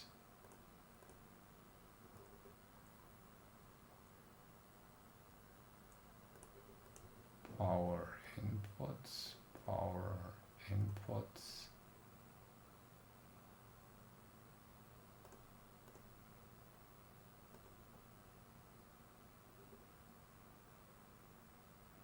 Universal component format, yeah.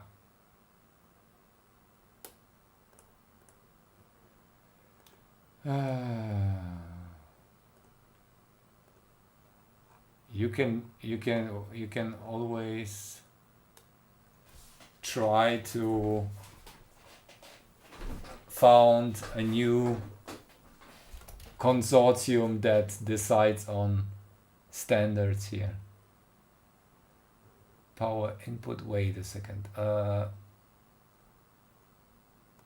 unspecified, okay.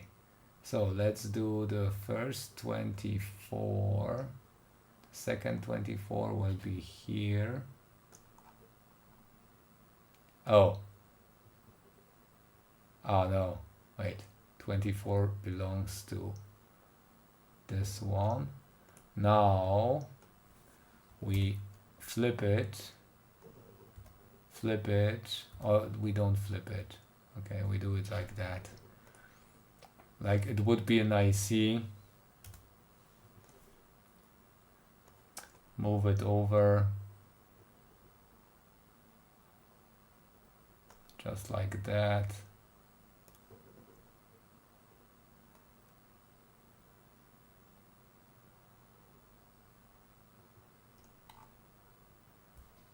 Let me check. Is this centered?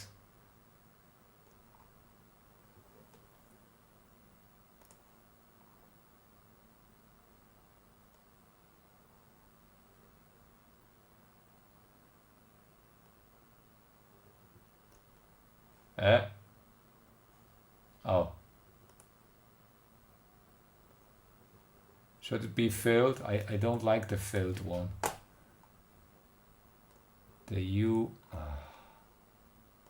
I hate that.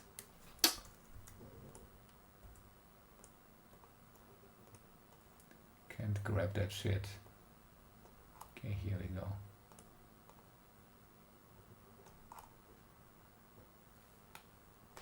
All right. Let me get 32v3 data sheet.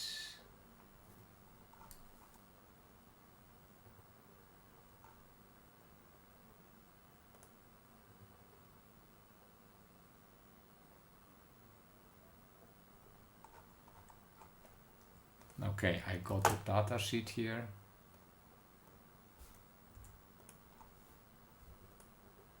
So properties.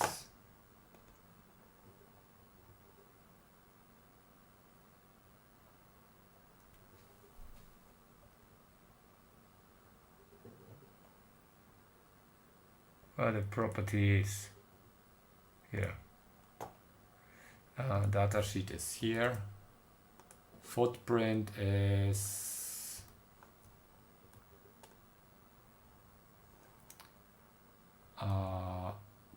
what is it? Quad flat pack.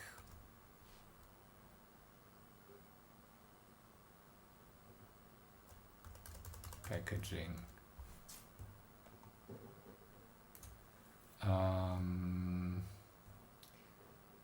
VU6 QFN.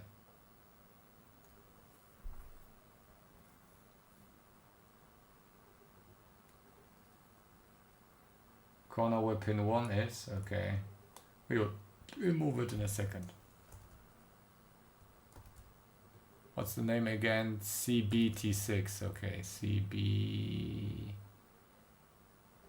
CBT6 LQFB 48.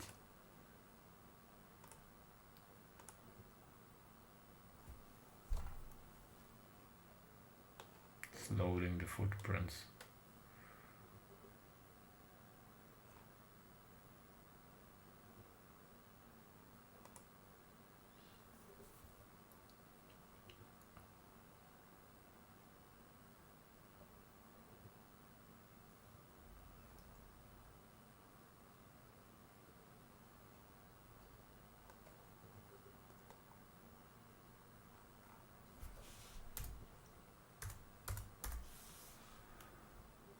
Ah, 48 pin pitch S QFP 48 7 times 7 5 millimeters. I don't think there is an, we don't need a pad down there. We need all the space we can get. Alright, now we also need the LCSC. C part number.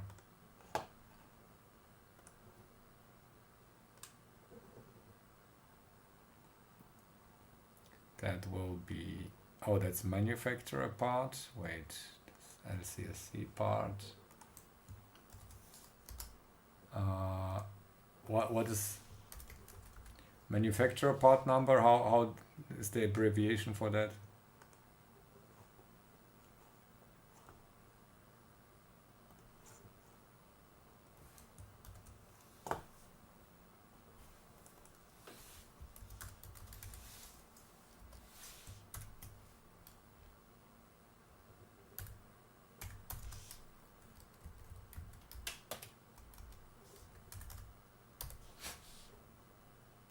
Here we go. All right, that's stored. Now, do we have, oh no, oh yes, we have CH32. We did that for the other thing. I can disable the camera here. We don't need this anymore today. I can also turn it off. Oh, by the way, Kaspar, if you're watching, I'm having tea today.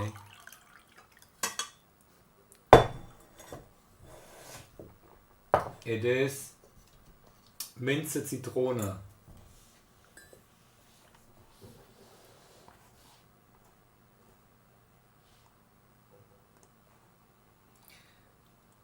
All right, so we got that.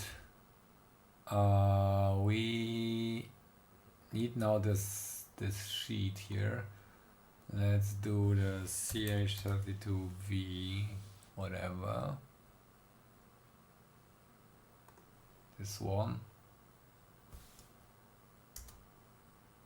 Plop.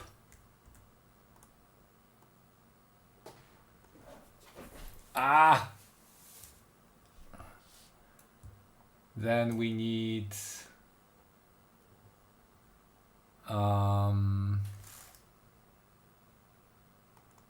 this one here.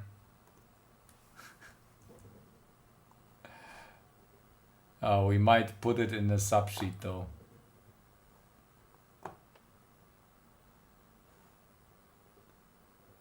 How do I add? Where are the sheets? Let's start with that though. Wondering how many pins we even have. So let's count them. We have, oh, let me put net labels.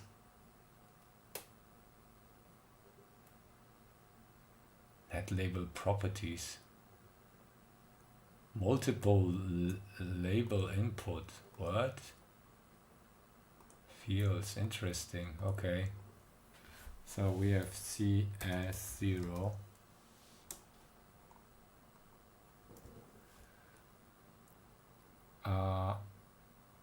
Let's start with A0 here. X.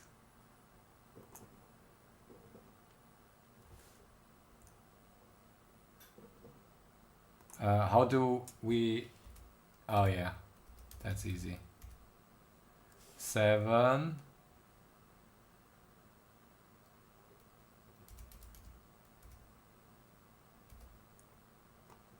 I guess I will move to A8 YX A8.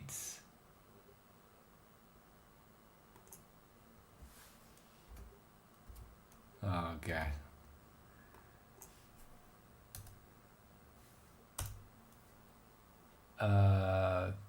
It's Y, okay.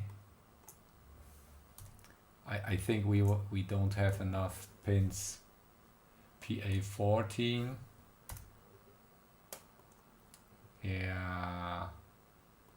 15 is not there anymore. A10. Wait. Oh yeah, we have everything here. Yeah.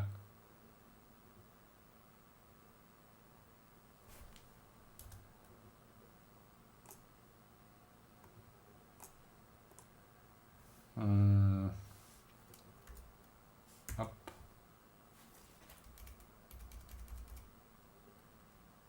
$16.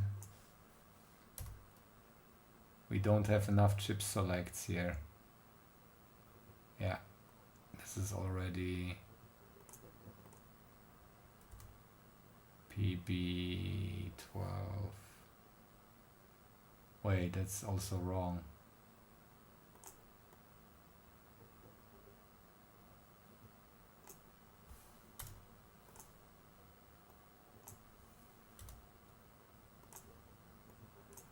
Mm-hmm. 19.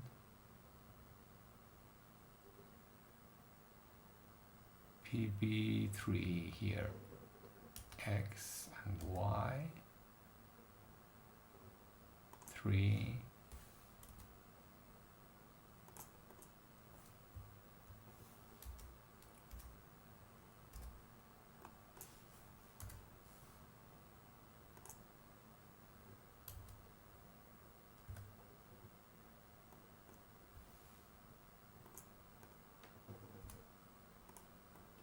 Especially because we need like more interfaces than just that.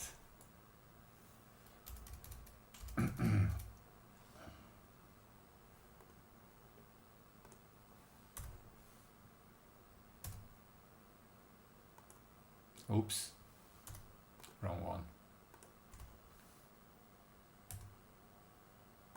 5. 9, where's PB10? There is no PB10 anymore. Yeah, we are screwed. This MCU isn't big enough for that. Oh, wait, I found A15. Here.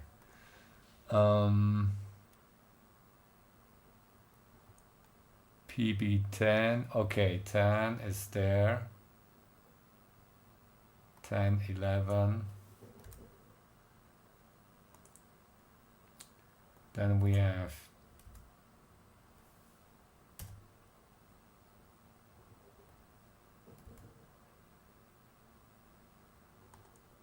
only space for the chip selects and nothing more. There is so, oh no. Yeah, Miso Mosi. We need like we need like a Miso Mosi clock out. Maybe clock out. Ah, this is unfortunate. They use too many pins for power. Let me think about how we can solve that.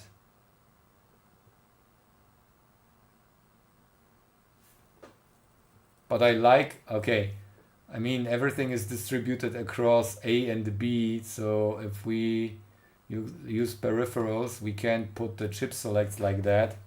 Otherwise we could read parallel from all the MCUs at the same time.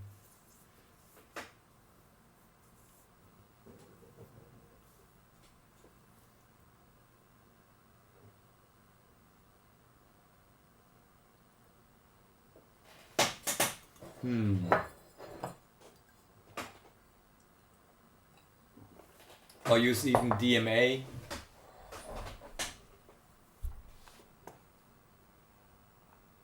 I had too much tea. I'll be back in a second. I bring some sweets because I need to think.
Alright, I'm back.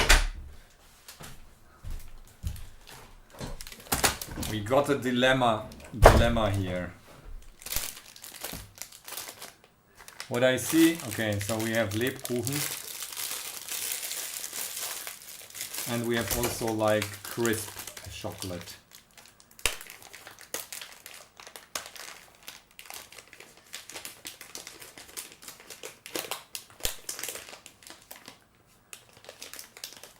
Where, by the way, where is Miso and Mosey on that one if we want to use SPI?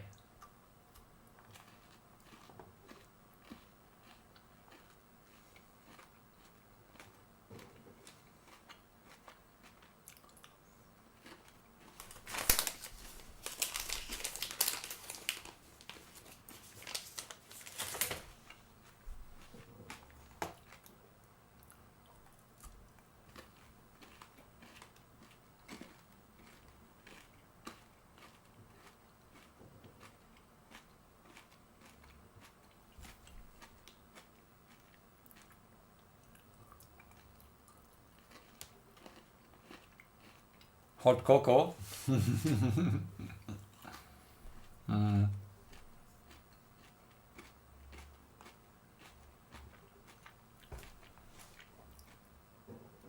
Let me check different options here.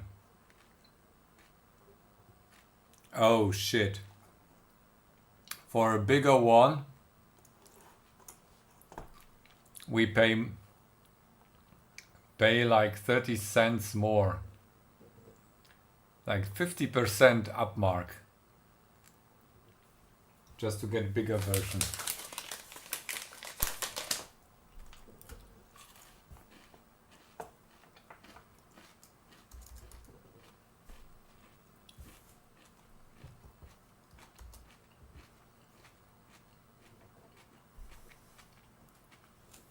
This one is 123, but it's QFN, cute. QFN 28.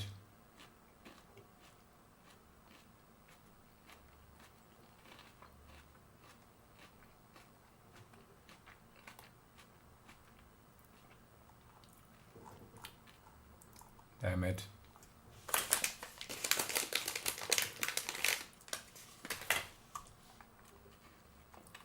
I think there is no way around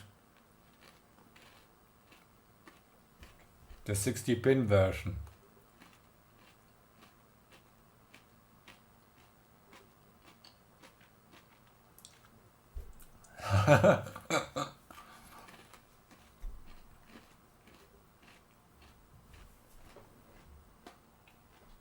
What else could I do?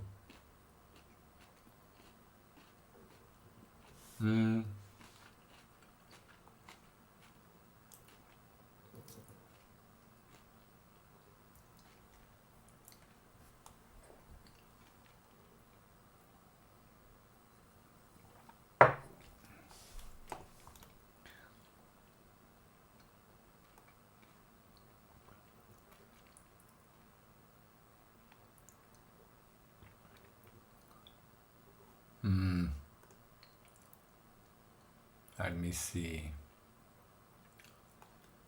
T-sub 25. Yeah, they're more expensive here. QFN 68. Yeah, but it's so expensive.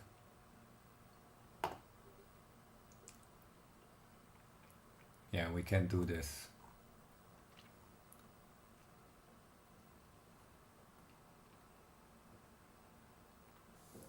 Yeah, I guess I have to deal with 6 layers in the end, or 8 layers. I think there is some up mark at some point, like an increased price.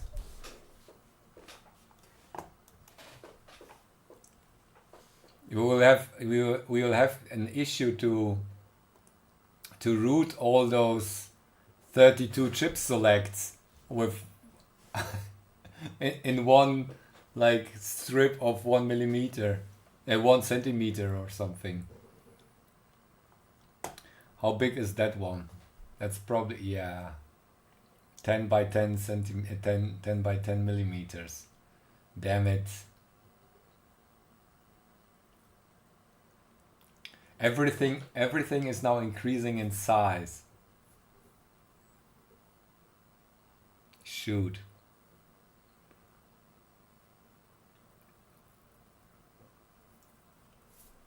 $0.93.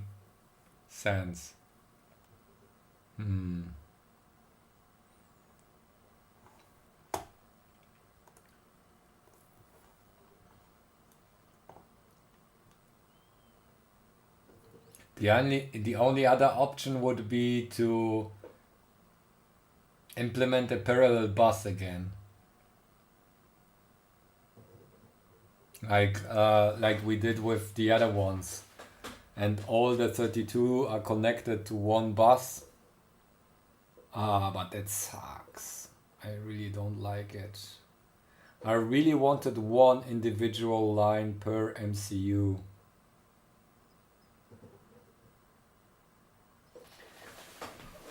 You know, it would be really cool to have like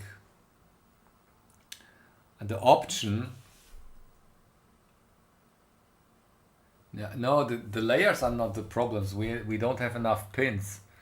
If you see, if we have like, let's say we want to use like SPI, we need 32 chip selects, and the 32 chip selects basically occupy all our pins except for these here, which are like low power pins, but these are not enough for Mizumozi and clock, because we need Mizumozi clock and another SPI Mizumozi clock, whatever, because we have like an incoming SPI as well, and this is like an outgoing on our levels. Usually that would be enough, but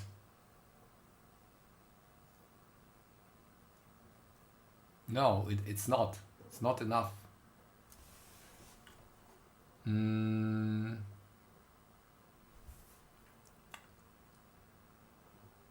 Let me think. No. We have two more here.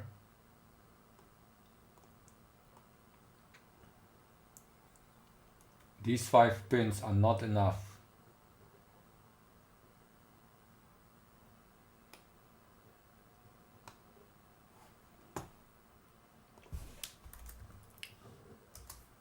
Let me show. Okay, so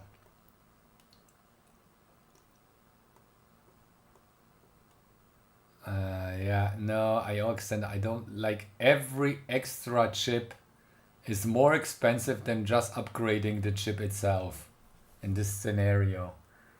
So we have basically something like that. This is level 3, or 1, 2. No, this is level 2, because we start at level 3 are the little MCUs.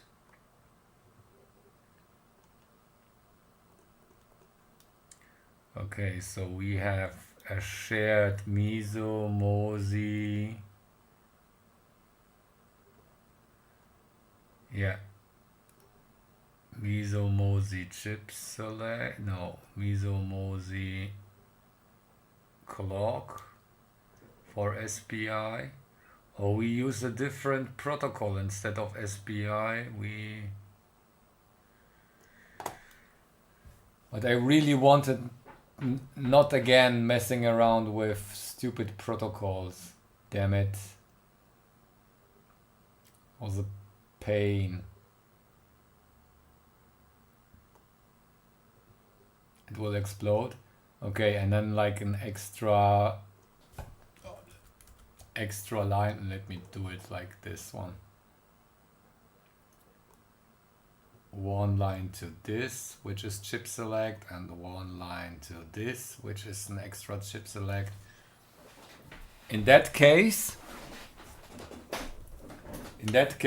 you could use like basic SPI, which works with DMA and is super dandy, super nice, like here. Sending data to this one, like you select it and then you let SPI talk. So this communication could work basically without while these here are both doing other stuff, like the big one and this one could calculate stuff while they are communicating, transferring data. Or if they have individual lines, imagine we have 32 individual lines, we could also ingest data here in parallel if you send it over the chip select line. That's why I don't want a multiplexer here. I could use like a multiplex for the chip select. That would be easy. That would be a small extra chip. But they are also expensive. You don't have like easy 32 pin multiplexers. Still, yeah. No good. Not enough pins. If we do it like that though. Wondering where you can put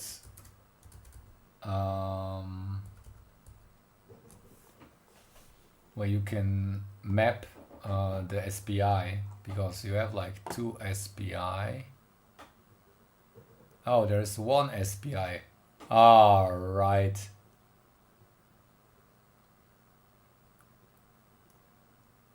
So that wouldn't work anyways if it's like the 64. Let me check. 364. 2 SPI. It says 2 SPI here. Weird.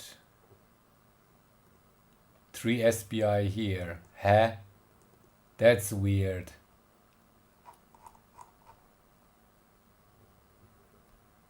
For V4B, V4C.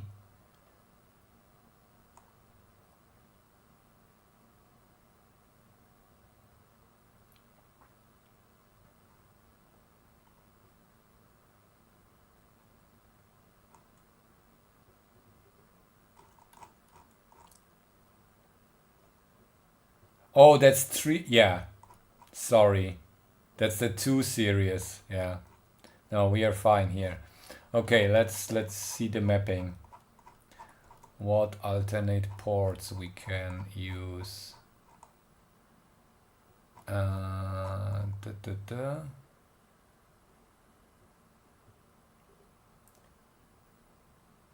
Here's more info. It's too bad they don't have quad flatbacks of that. Just the stupid extra pins.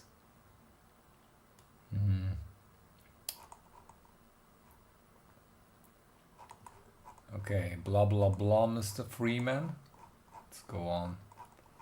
Pin mappings.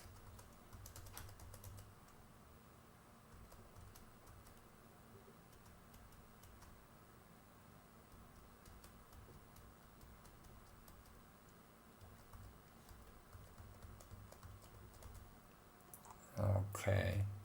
There was like a matrix where you can map the individual ones. Maybe it's showing here. Alternate functions. Ah, damn it.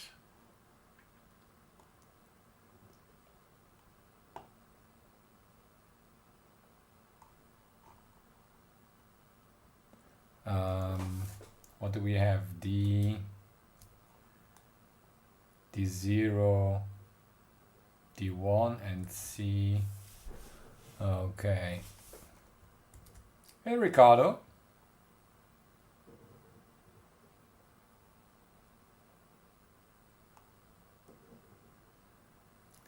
D0, C1314. Okay, I think C for 1314 timer. Tamper, whatever that means. Tamper, I think temperature. No, there's not much on C going on. D is also oscillator and FSMC. What is... Oh, Khan!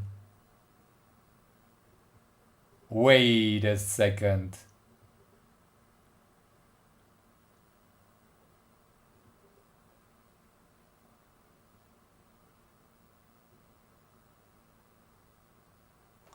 Can 1, can 2.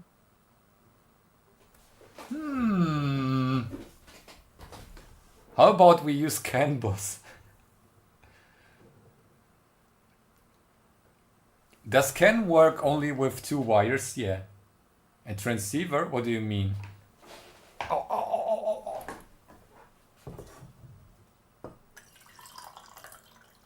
oh, oh. What is a transceiver?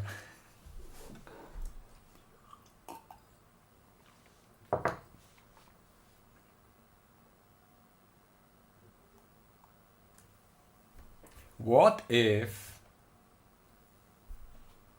we have CAN bus here?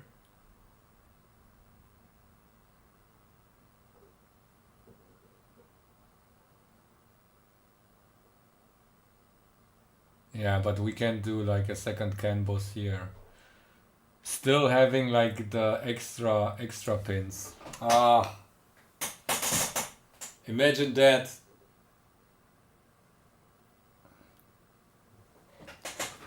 Oh, does it need that? Is this like some sort of...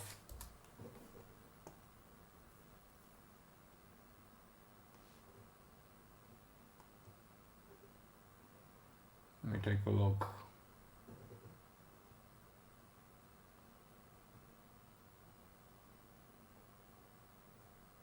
What does it do? Is it just a buffer or a Schmidt trigger? What is that?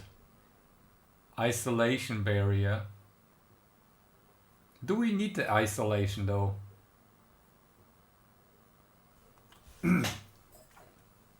We can...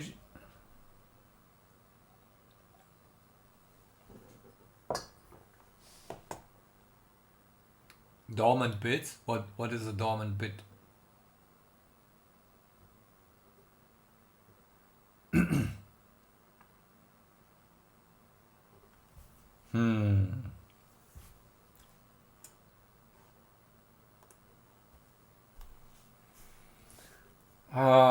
It's sad that it's still not enough. What is the maximum speed of CAN bus here? I need more information.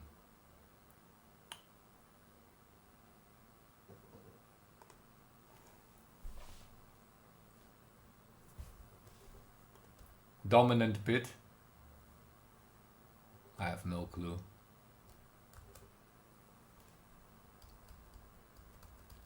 Okay, let's check again. Yeah, 303 has only one CAN bus.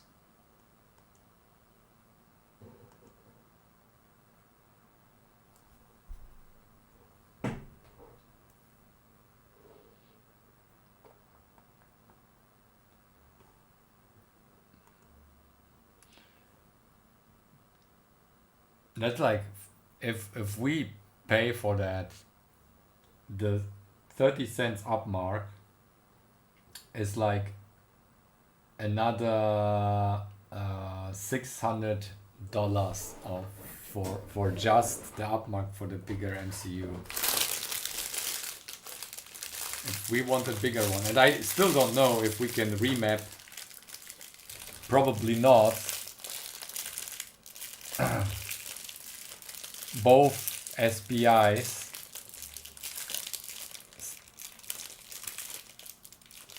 Economy of scale, yes it is. It's crazy.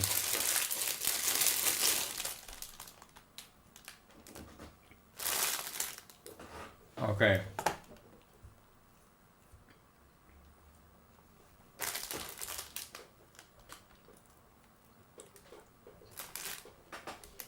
I don't want to sacrifice performance. I mean, on this huge thing which costs 15k, saving 600, but the performance is halved or something, the bandwidth, would be really stupid.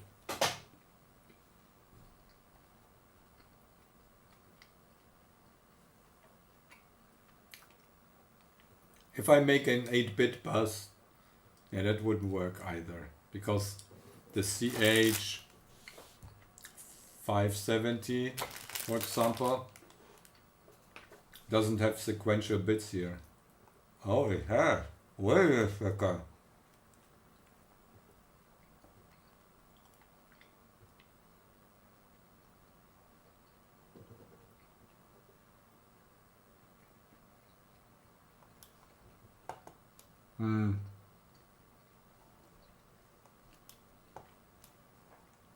Oh, you mean I take half as many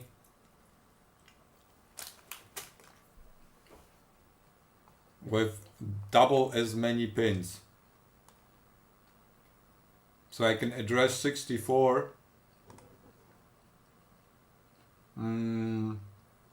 like this one here.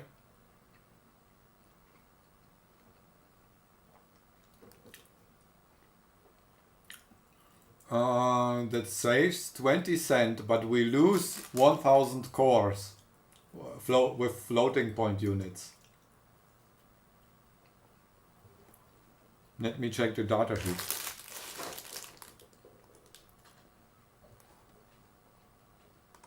But actually that could be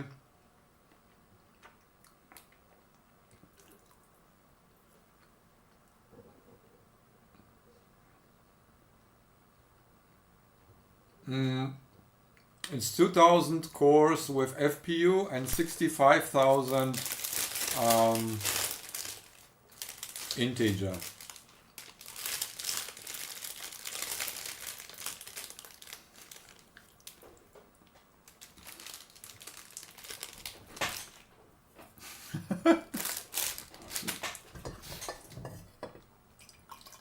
This is the craziest project ever.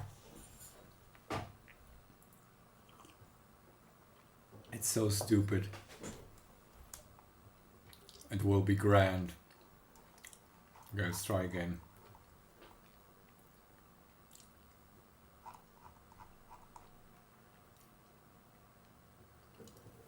That's the point, Sonic. That's the point. One core for each pixel.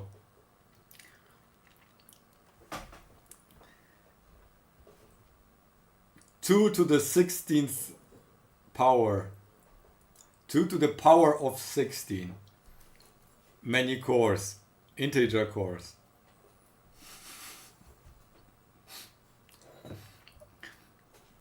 And there are like, okay.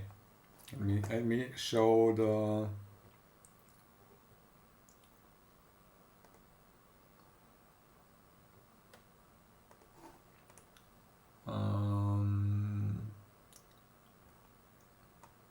oops. Yeah, whatever. Okay. So,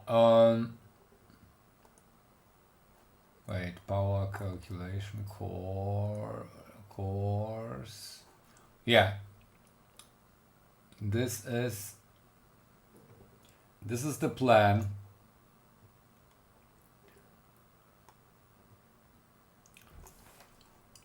This is the plan.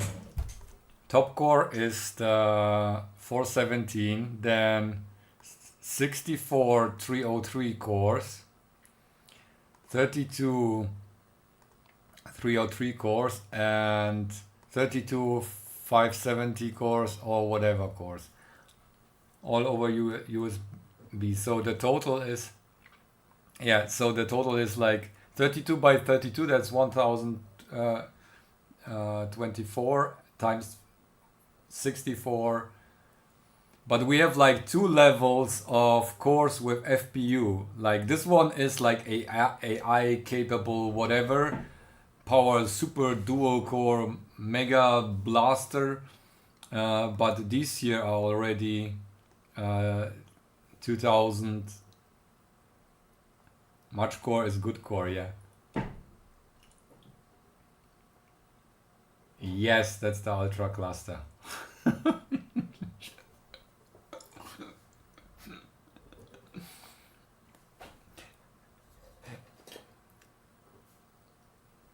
So on one of the cards, look at this. These are 256 MCUs on one of the cards that will be plugged in into the supercomputer.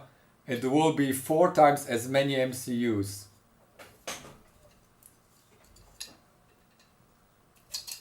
Here, this is the mega cluster. Mega cluster. 256 cores, and the blades will be smaller. The blades of this, because we get like double the density. These are like the MCUs with pins. They are way too large. We get double the density, so it will be shorter and less wide like this, but it will have four times as many cores per blade. And RGB LEDs.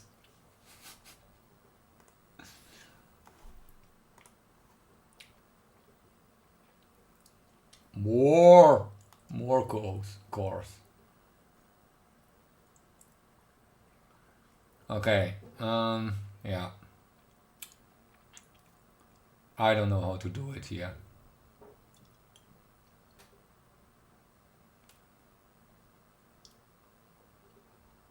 I don't want to do UART. SPS 4-lane UART is 2 lanes. CAN bus is 2 lanes.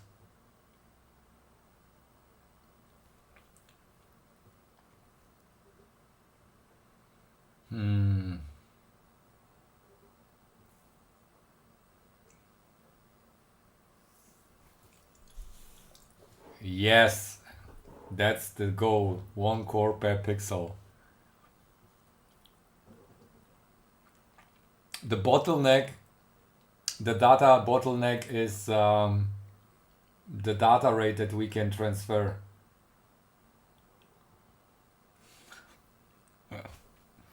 This one here. Oh no, the matrix. Yeah, matrix. That's the look at this. This is 160 cores. How small it can be in volume. And this, how many times? Many times. What did I do?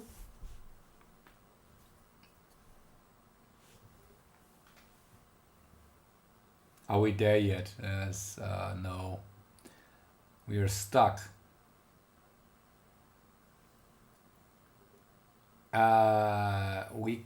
We can somewhat if we have like the different levels. The only thing is that the bottleneck might end up being the USB, which does only 400 megabytes per second. That might be the limit.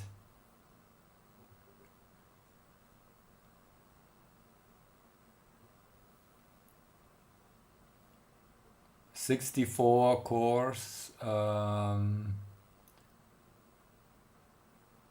If we communicate like the top level to the second level, which is 64 cores, we can,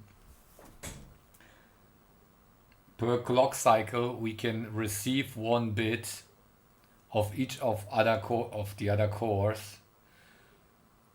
More or less, I think realistically would be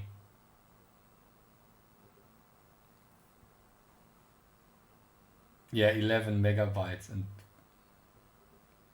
we can do probably then double the 200 FPS or something.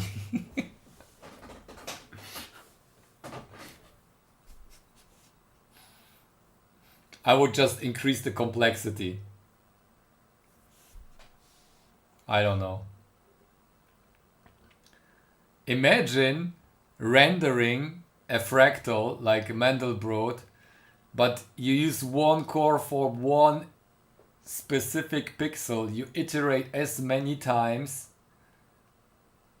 as you can within the time span that you have. Like, what is it? 5 milliseconds? No, what is some milliseconds.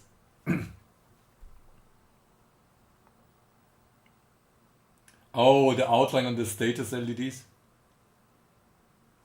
So the communication with each course will be very slow. It's not very slow. What are you talking about? We got megabytes per second per core. I don't know. No, not per core, but we get slower. I'm not using anything right now because didn't make. Wait, let's calculate it. What is our? We have 450 megabytes per second maximum. Then we have SPI, which is we can figure it out. Let me check on that one. SPI speed. But at 144 megahertz, the SPI speed will be probably around about half of that, so 60 megabits per second. Can be.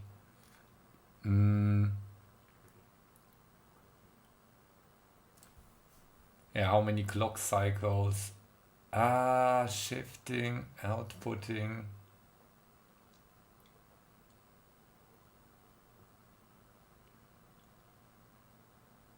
Yeah, I guess as well. 450 megabytes per second. I don't believe we will achieve that. We will try like to do our best to get the most out of it. Maybe even compression and then sending over or Ethernet. Ethernet might be an option, but I think it's slower. Ethernet speed. Wait. Oops.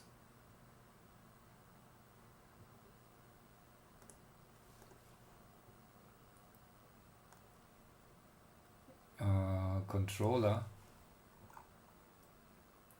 Magnetics. Yeah, magnetics will be on the connector.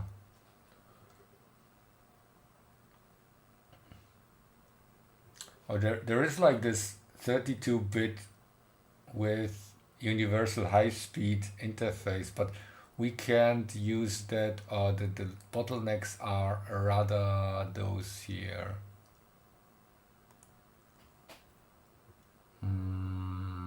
Features.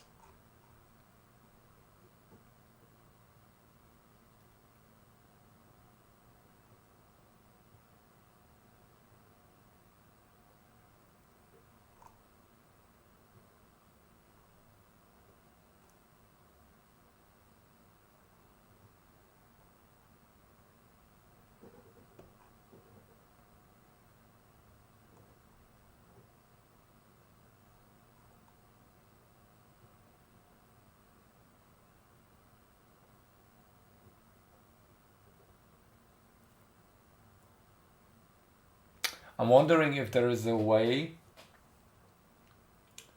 of sending data quickly.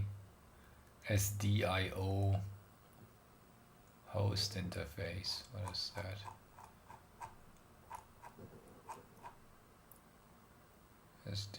That's like yeah, there is SDIO on the bigger ones, the 7s now.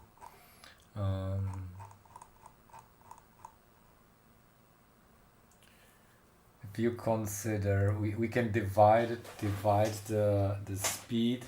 Let's say the speed between the communication between the, if you consolidate data, the speed between the levels is probably faster if we consider like a parallel speed, clocking at 144 megahertz. Let's say you need one clock to shift the data one bit and then to output it.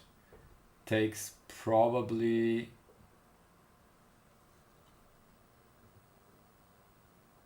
yeah, that's true. We can calculate the bandwidth. So let's assume we need like roundabout, in worst case, we need 10 clock cycles or 8 clock cycles to shift out one bit. So 44 divided by 8 is the speed. Then this one by 32 because we have 32, and then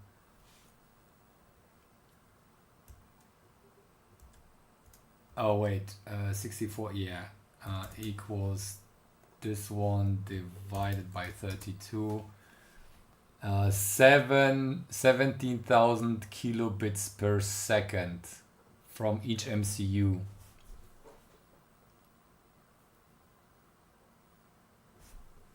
Let's divide it by 8 so we know bytes, and that's 8 clock cycles to change, to flip a bit. 32 bytes a second. That's not, wait, yes, what? That's not much. Only, oh no, I divided too much. No,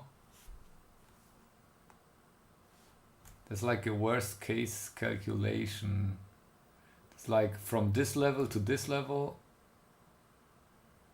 is divided by 32.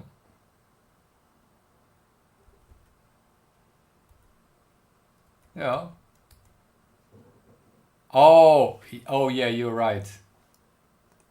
We only do this. That's bytes per second already. Here we go. Okay, so we divided by 3, so we can transfer, theoretically, we would be able to transfer, if you consider 3 bytes,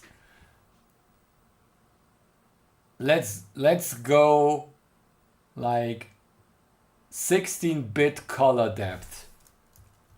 I mean per color component. So let's go. Let's start with 3 bytes. No, let's do that. 366 frames per second theoretical speed. No, something is wrong here.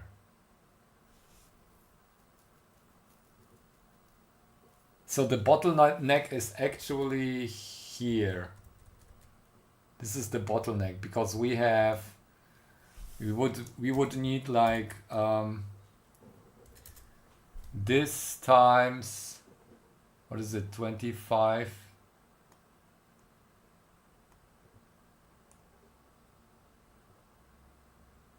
2 megabytes per second is here.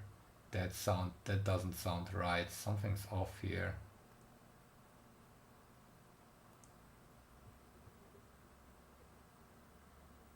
That is wrong.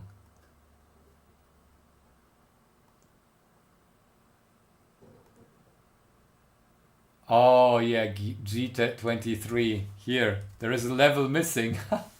No, wait. G20, did I did this one? No, that's correct. Huh? I can't count.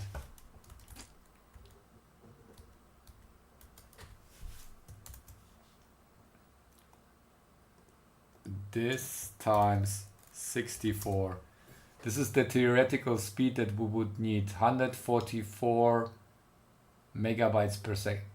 What is going on? That's not...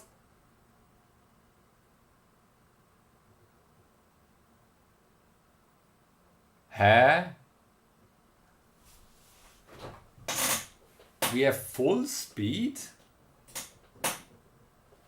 I know, okay, if we shift like a bit at a time, this is the maximum speed. If we had like an 8-bit bus, we would be able to shift out 8 times as much.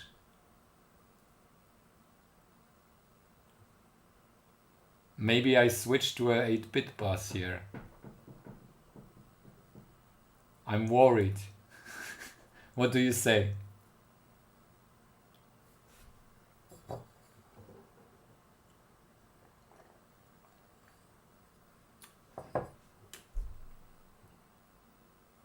The issue is on the CH570, I don't have like a parallel way. Ah, loony, yeah, you are loony. Oh!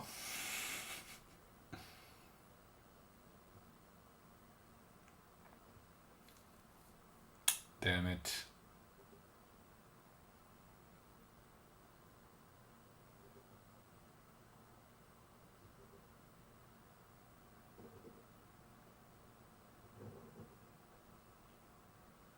Let me think. What if... Where's my... What do we have here? 3, 5, 4, 6, 7, 1, 8, 2, 11, 13 lines on this one.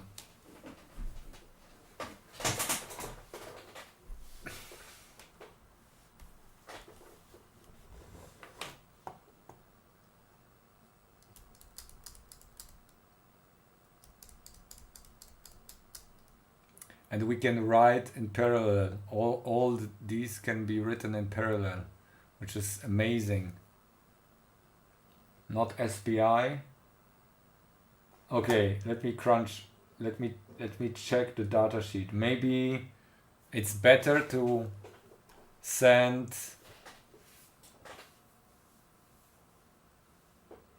parallel data, but how do we clock correctly?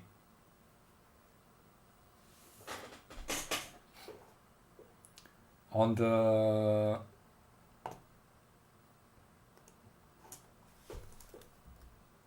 imagine like if we, instead of sending 1 bit, if we send like 8 bits, or let's say it takes... Oh wait, SPI is way faster here. This is not parallel. Yeah, no, it's not, because we are shifting in on the top level.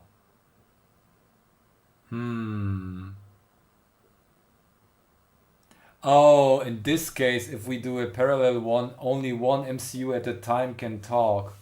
Everything is... I hate it.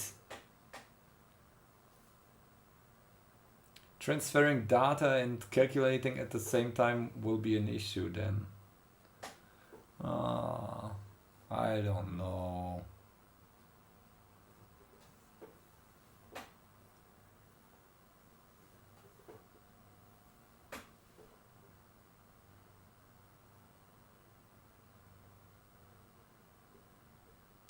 UDMA? What UDMA? What?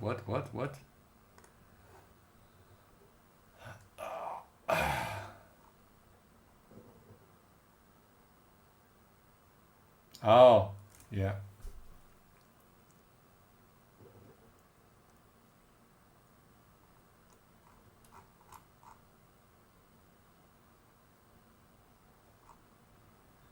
Let me check. We have the reference manual.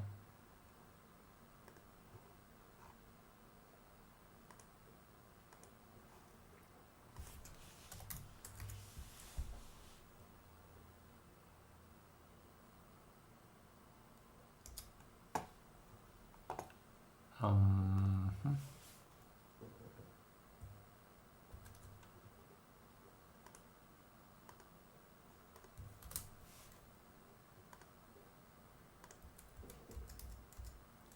I'm wondering if we can use DMA on the higher level to clock in data.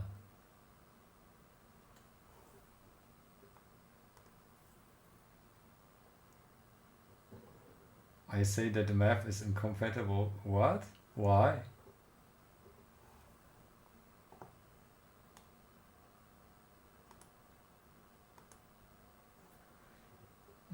Channels for software trigger.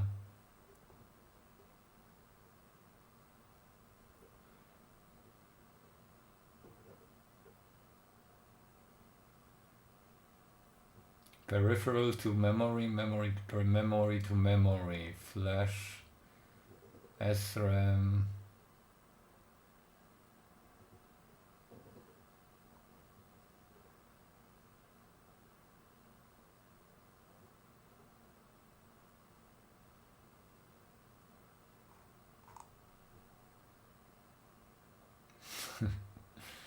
Yeah.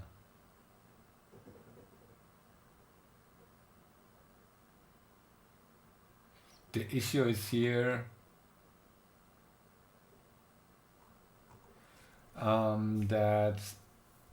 that doesn't use any clocks.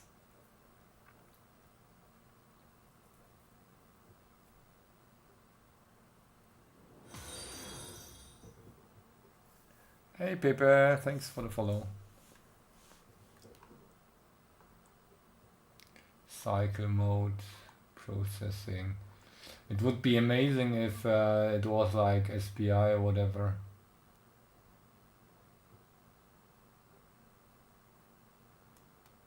For the DMA, I don't think so. The DMA just works like memory to memory. Yeah, welcome here. Let's see.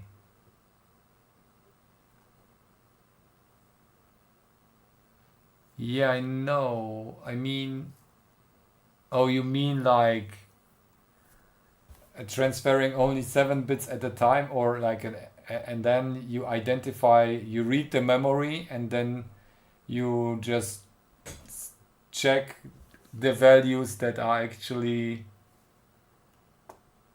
changed.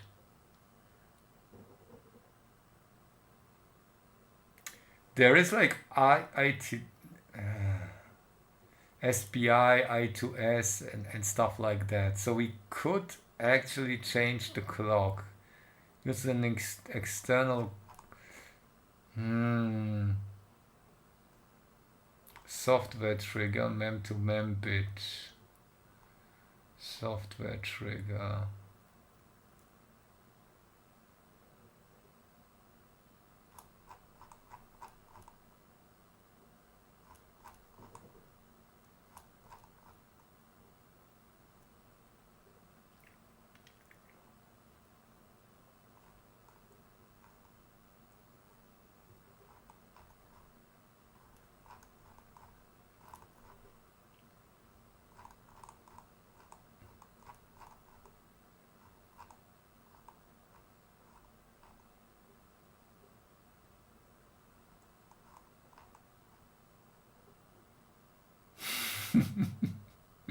The quote was nice. Transfer data configuration per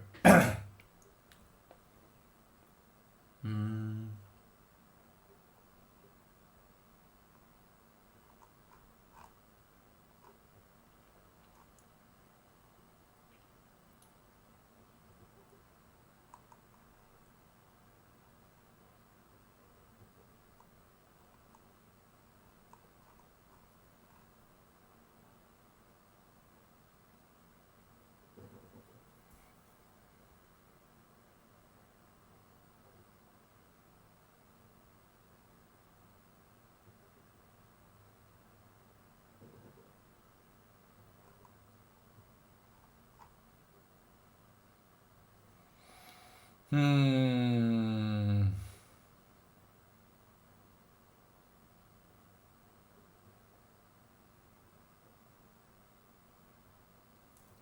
Yes, I could clock. Yeah, I can. What happens if you clock an MCU too slow? Does the SRAM clear at some point?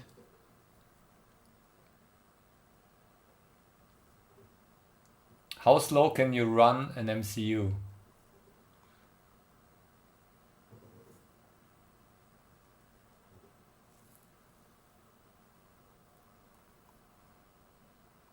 But then it won't calculate in the background if you're like have a slow transmission going on. Oh,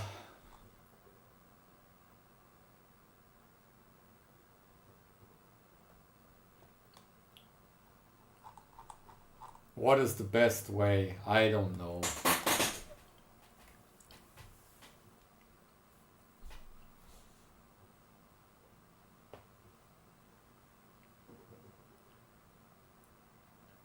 SPI can clock 40 megabits per second. So if I would communicate with SPI here on this level, because I measured it, I tested that, it would be like 40 megabits per second, but only 40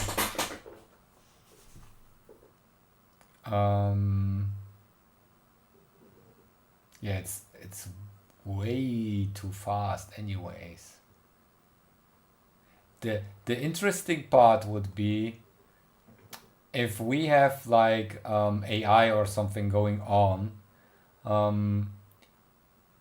the layer, like let's say, I don't need to communicate like I don't need to communicate with the upper levels. Calculations could going on here because I need, like if I do matrix tensor multiplications between big tables, I need to shift data from one MCU to the other MCU. So the internal communication speed of these two levels should be higher. Use second MCU of ESP32, yeah. That would be too expensive, I guess.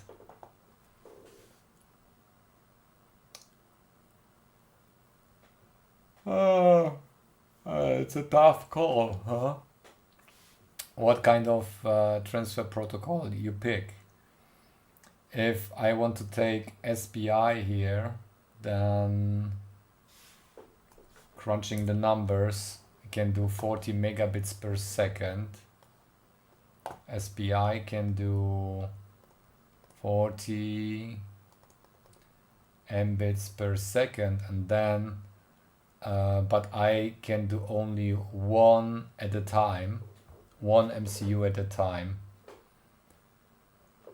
So the total bandwidth is either with SPI we have 40 mbits, so because the SPI will be blocked with,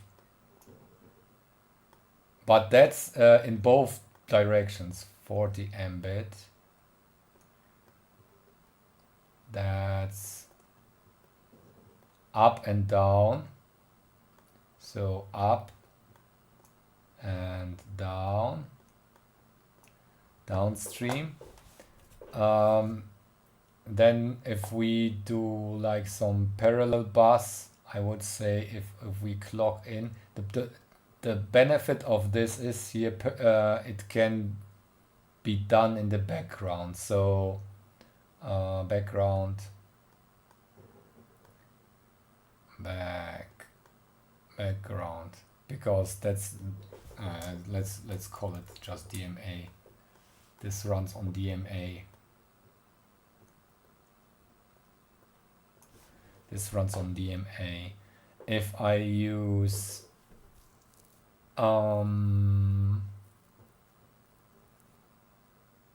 let's say 8-bit bus, which would work with the MCUs.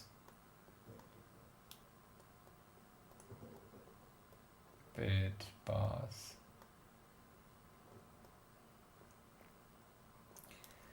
The issue with the no, it's not an issue. Actually, we need to increase like a counter and whatnot. I would say it takes 8 clocks to write the 8 bits on the bus. So 8 clocks, we have 12 megabytes. That's yeah, basically 8 clocks, 8 bits.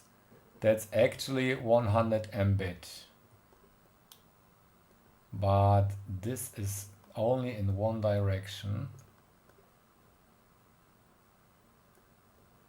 Mbit. That's only simplex, not duplex, and not DMA. It could be DMA. DMA on one side, but not on the lower MCUs. Who's writing me?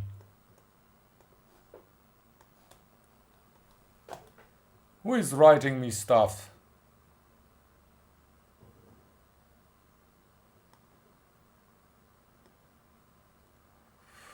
Mute. Advertisements. I will cancel my Discord subscription. Okay, so this is a little bit faster. If we do up and downstream, will be only, but no DMA. So the transfer, the interesting part is the transfer only takes 0 CPU time. So let's consider it. Maybe I should put it in the on the sheet. So MCU time and MCU time. Let's check how utilization is 0% here. More or less 0, because it's complexity times like data. N is the data length, and the complexity utilization is basically 0, because we transfer stuff down and up in the background, except it occupies the data bus a little bit, 1/8, maximum 1/8 of the data bus, because we are shifting in bits.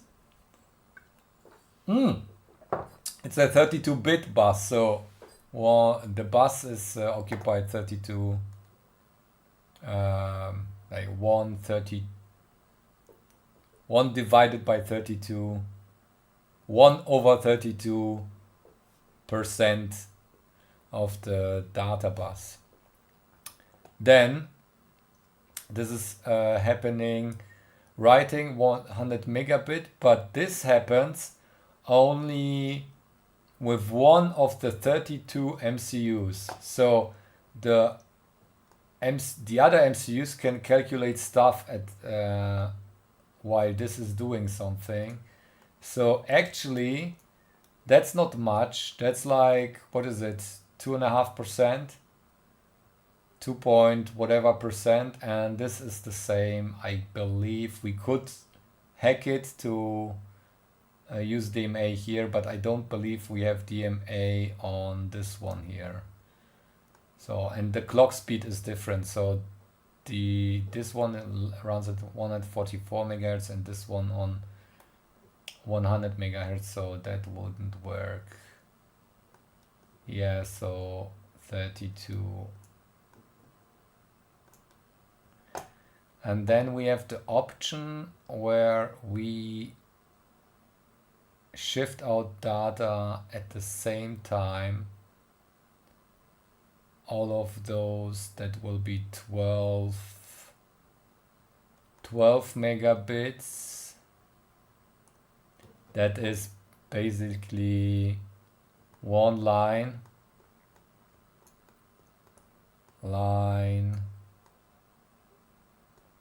per MCU, and they are clocked out like in parallel in one direction. So we have an yeah, the downstream is the same, but it's not at the same time. Okay. 12 mbit, whoops, 12, but it happens 32 MCUs at a time. So times 32 is basically, oh, that's fast. That's fast. So we have 100, oh wait, 20.5. That's 400 mbit. 400 mbit.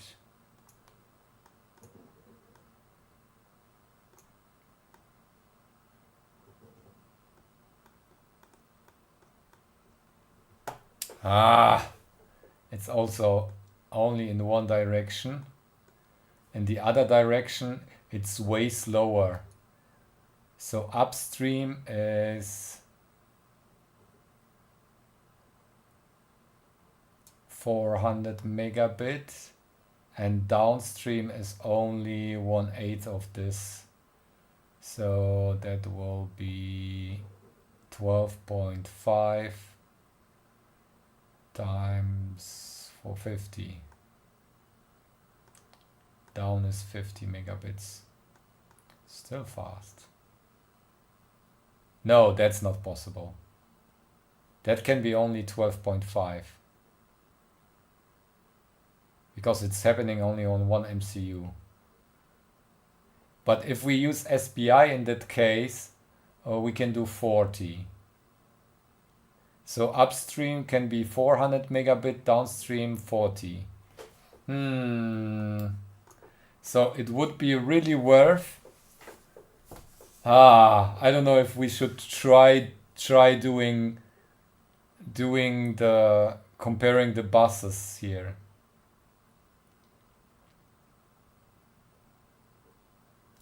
And this is also same no, that's more. That's occupying basically the 100% of the MCU. This is whatever, yeah, I think. So that's not very efficient. Upstream, not upstream is only in one MCU at a time. It could do multiple MCUs at a time if the data is shifted. So what do we do? It's a decision. So this one here, these are compatible. We can use chip select basically as the data line for each of the MCUs, 32 lines. Or we do the 8-bit bus, which is easier to route because we would need like on the big board, we need like 32 bits, 32 lines for each row of MCUs, which is basically impossible.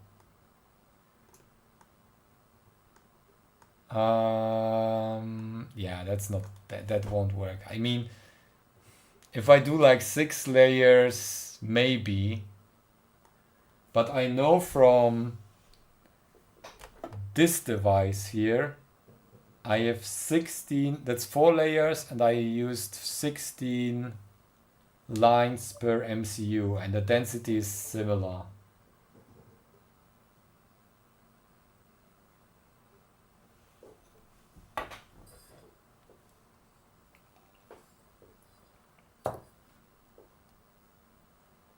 Damn it.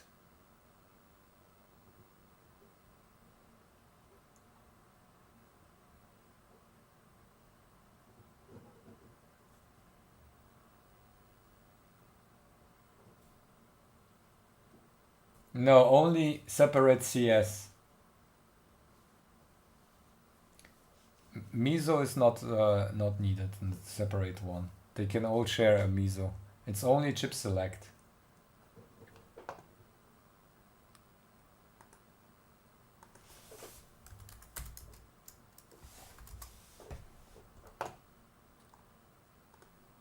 Here.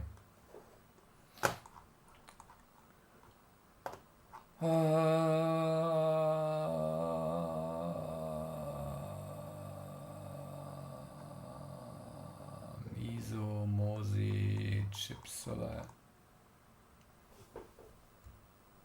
Yeah, open drain, yeah. Here. You can see it here. So chip select for each of those. Multi-drop configuration.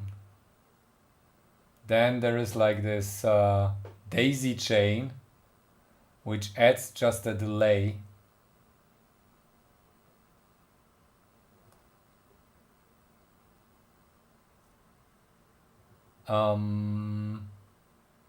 What's the benefit of that?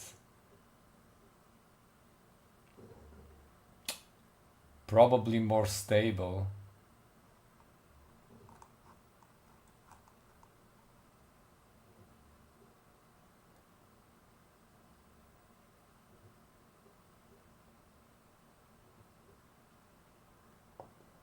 This effectively merges the individual communication shift registers slaved from a single larger combined shift register that shifts data through the chain. Oh, it's only one chip select here.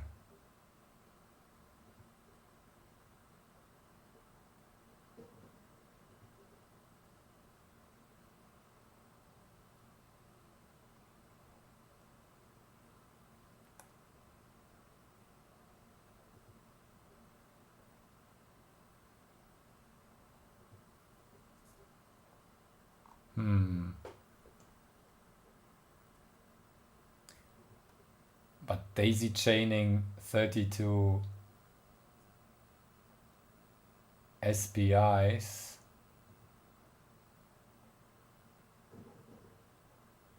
No, you would interrupt every single MCU when you send a packet to like, let's say to when it's trying to send something to the last one, you would interrupt this one, then it decides, oh, that's not meant for me, it would continue. That's terrible.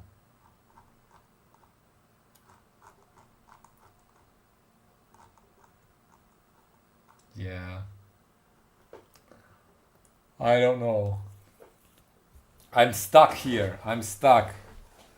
I have to think about it, and let's take a look at the pinout of we can just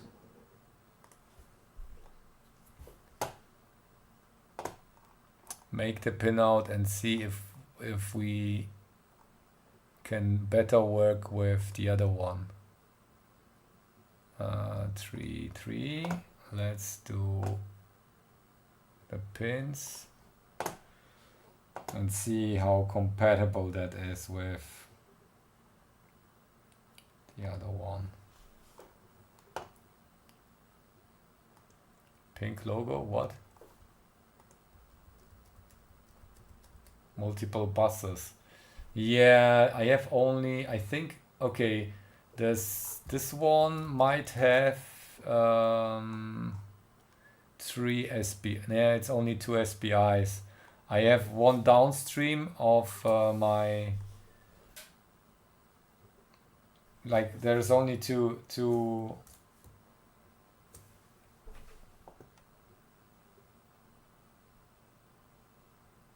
logo pink that works on Xeon streams. Yeah.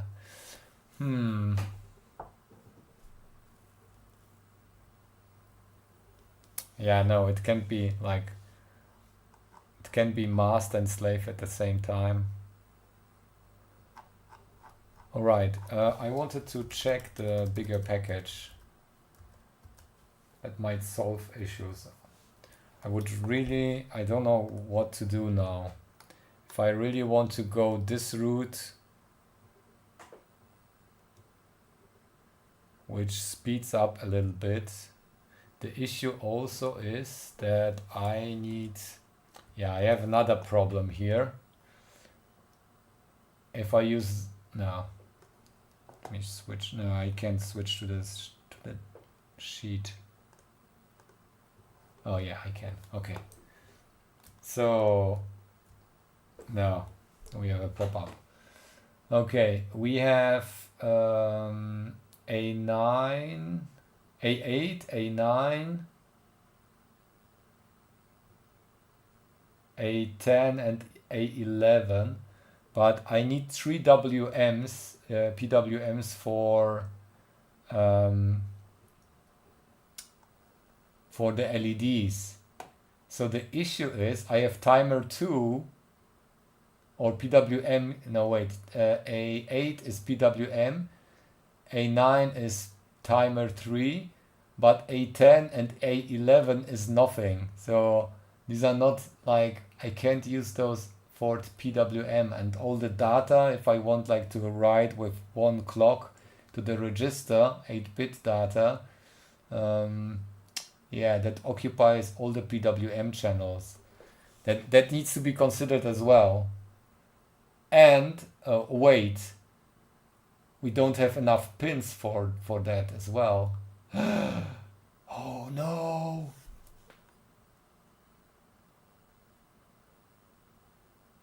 Oh no!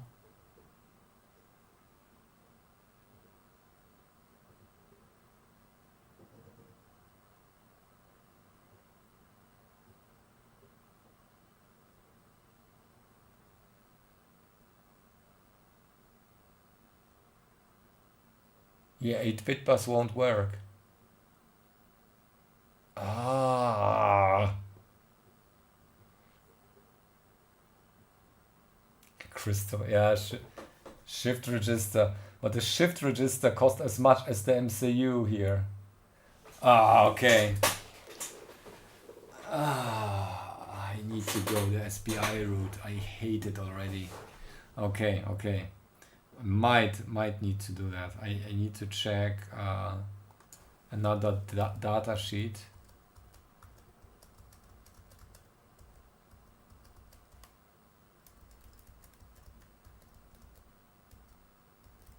Where are the packages? Package. Give me the package.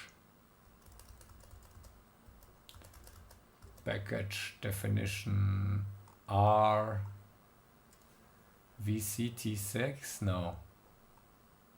This one is this RT6. Wait.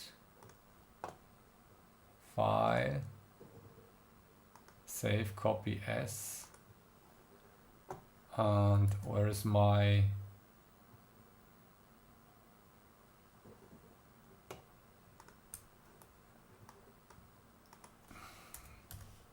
too many browser windows again.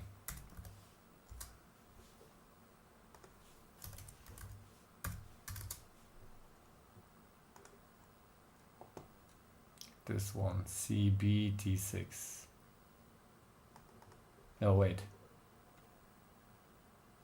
No, that's the wrong one. That was the CB.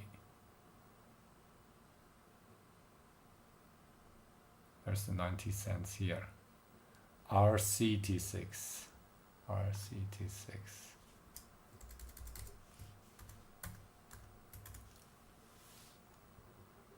6, okay.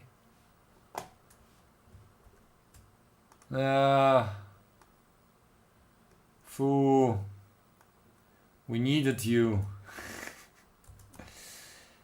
The issue is the MCU that I picked here doesn't have enough pins to have an individual chip select for all the minions.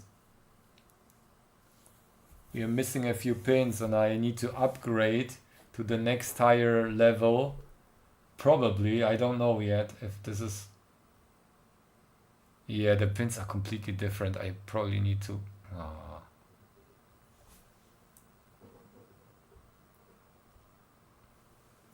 Two SPIs and 416. Yeah, that could work with 416.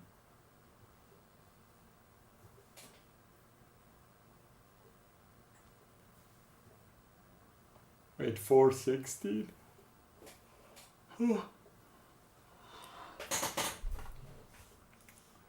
I need two 416s then, don't I?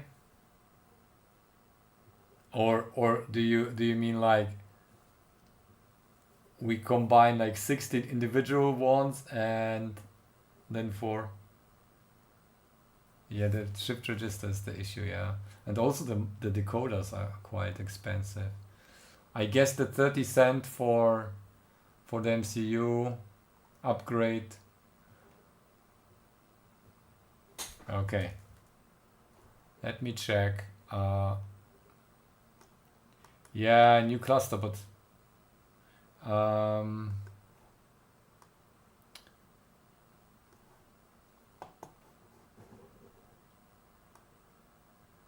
project command.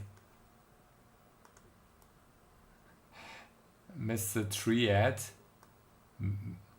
No, there is no command to find out what's going on right now. Unfortunately, we are trying to figuring out. But I can repeat. If I can maybe find even my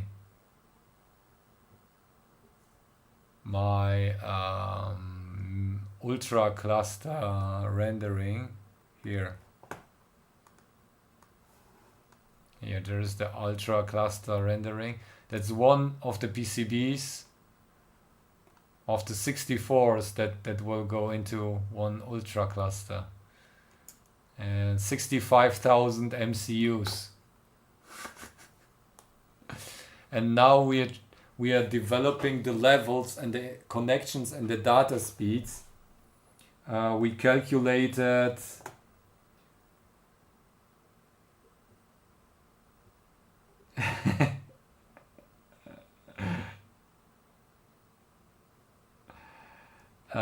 we are trying to figure out what bus would be the best, and having like an SPI bus requires more pins that I thought I would have, like more pins than I have on my second to lowest level. So we need like an individual chip select, which we can also use as a multi-line upstream of 400 megabits per second on the lowest level, which requires more MCU time, but it's compatible with SPI because we can use the chip select line. Most probably, I'm not sure yet, chip select line to upload 32 bits from all the 32 lower level MCUs at the same time. That would be amazing. This configuration would be great, because like the simplest implementation would be just pick SPI and select MCU, and you have still 40 megabits per second down and upstream, like full duplex with 0 MCU time because it's running on DMA in the background. But then you have like the possibility to have 400 megabits if you don't multiplex the signals here.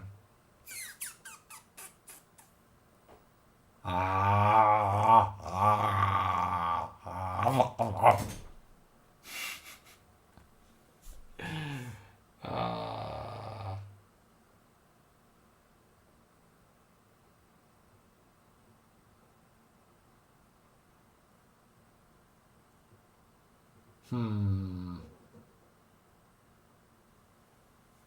400 megabit. Yeah. There is one other option.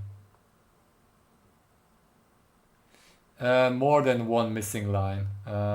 We need like a few more Unfortunately, also, if we want the 400 megabits per second, we would need to have um, all the bits lined up in one register, which isn't possible. So probably this is like utopic because we're running at 144 megahertz and we could shift in 16 bits at a time. So more or less this is the maximum, the theoretical maximum that we could read. Maybe, yeah, it will be a bottleneck. The clock speed on this one will be a bottleneck. Maybe we can increase the clock to 150 megahertz or 160 megahertz, but not more than that. It will crash at some point. 200 is certainly not possible if we don't cool it properly. And increase the power. I think the voltage, the core voltage is the issue as well.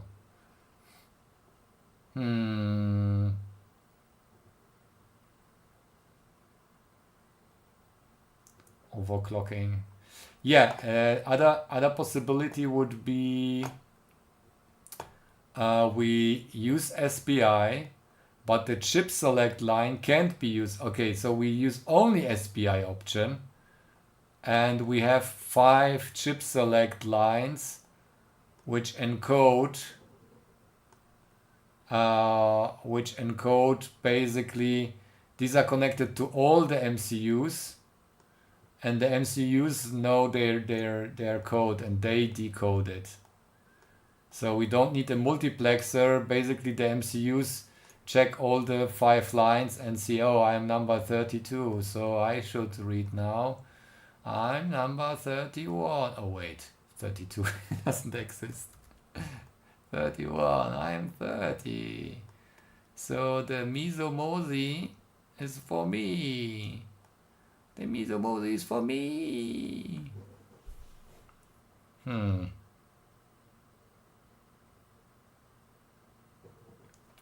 Oh, what if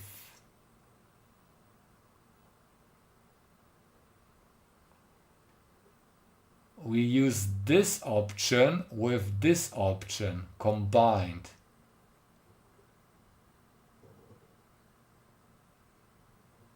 Mizomozi and then 5 lines, 8-bit bus that improves like the data density, because the 8-bit bus doesn't need to say, hey, the data is coming from me or whatever.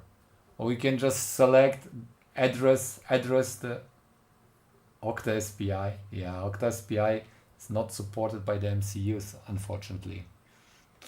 Octa SPI would be great. The bigger MCU supports it.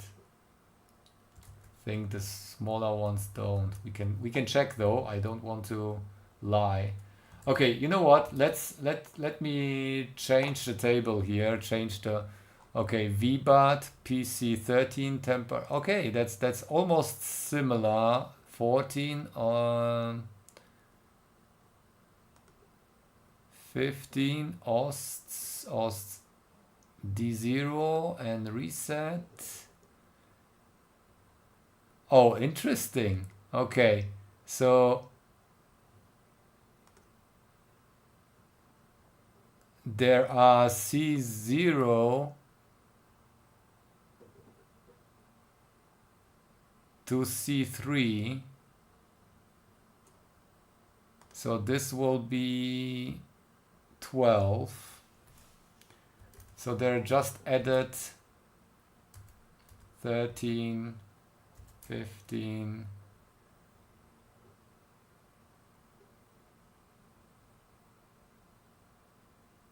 A0,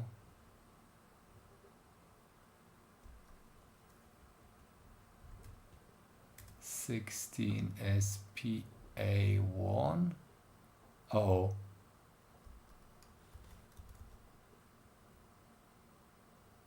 Oh, then reset. No, reset is here. Okay, let me add this. Will be PC 0. Oh no, this is 8. PC 0.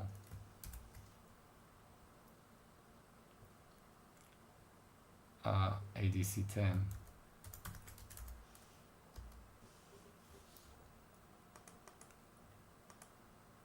Uh, 8, 9, 10. A table would be way easier. PC1, ADC 11. PC2, ADC 12. PC3, C13.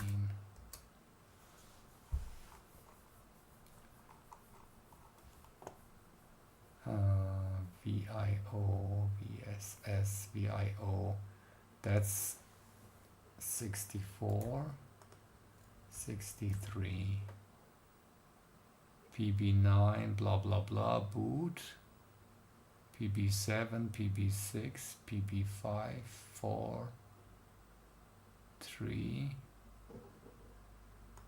okay, until this one. 6-2, 6-1, 0, 5-9,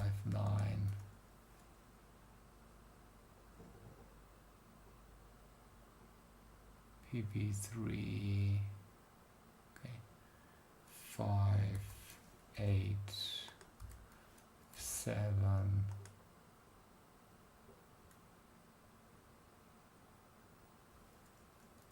5-6, 5-5, PB3, then what is PA12? That's 45, 45,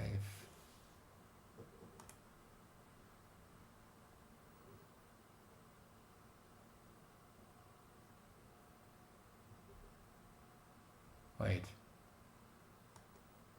A15, where's A? Huh?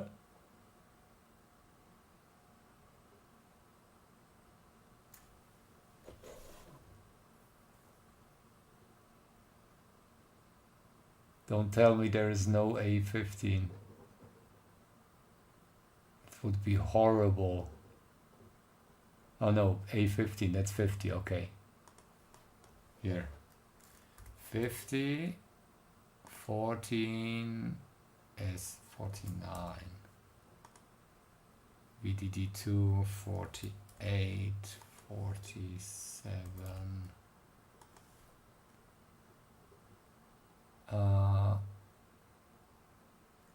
46, 5, 44, 8 times 43.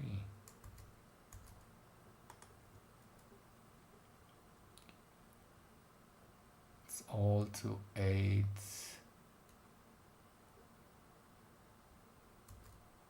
42,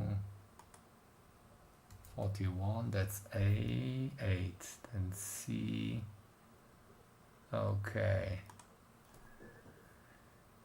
PB15 is 36, 36, 35, 34.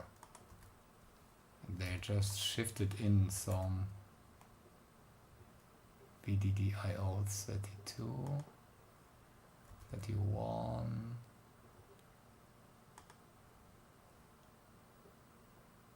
30,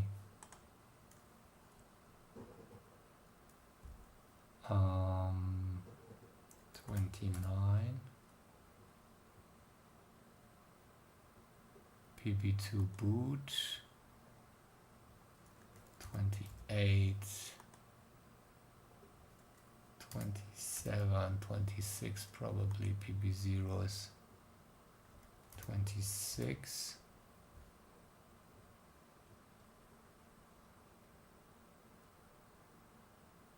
A7 is 23, 23, 22, 21, 20,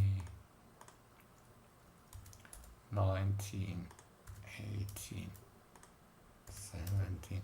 Now I know how that happened with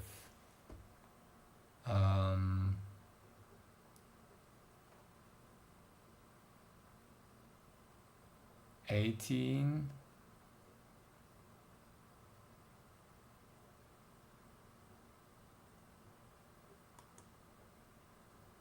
wait, 17, A1,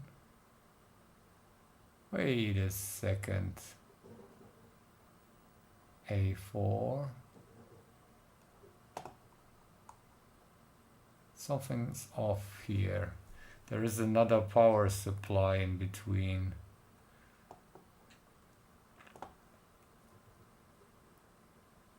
It's 14 VSS and reset 7. No, only for now for testing.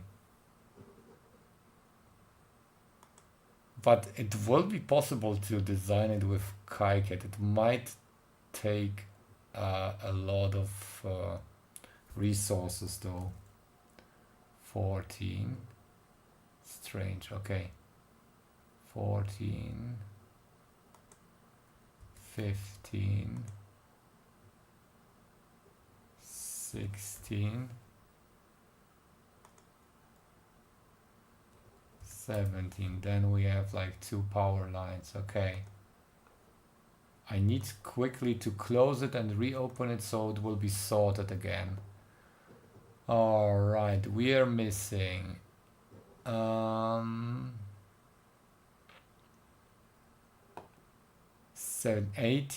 and 19. Okay. 18, 19, which is just VSS 4 and VDD 4. That's power.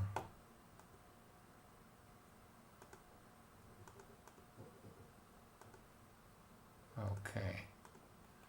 Then we have close and open. That's nice trick, huh? 24. That's C4, C5, 24, 25. 24, 25, that's PC4,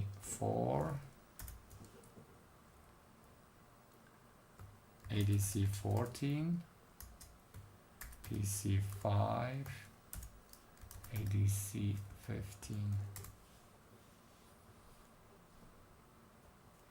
Okay.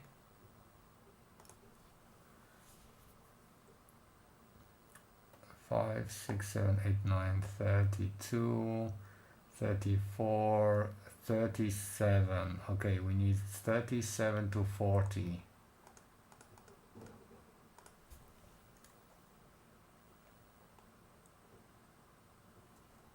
$37, $38, $39, and $40.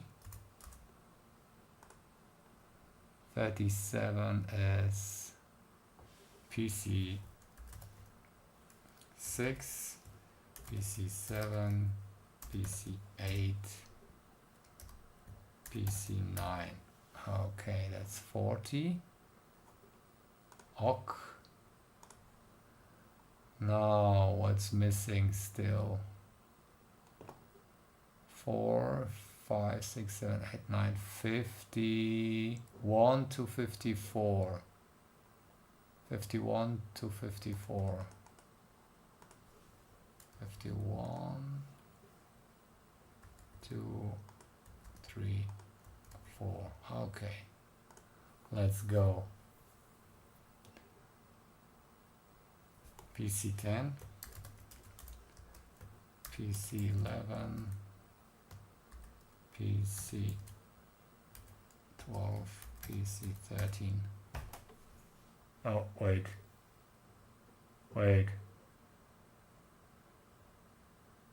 PD2. Is it long string? PD12. No, 2. Net running tests. I would say. Okay. I hope these are all the pins. But what? Oh no.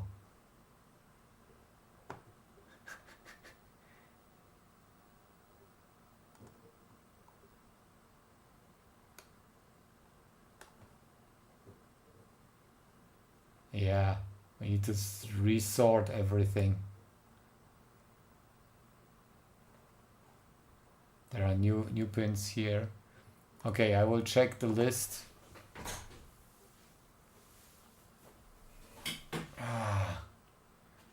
Oh, it's 11 o'clock. Let's just figure out if we can use the higher tier MCU to do whatever we want to do here.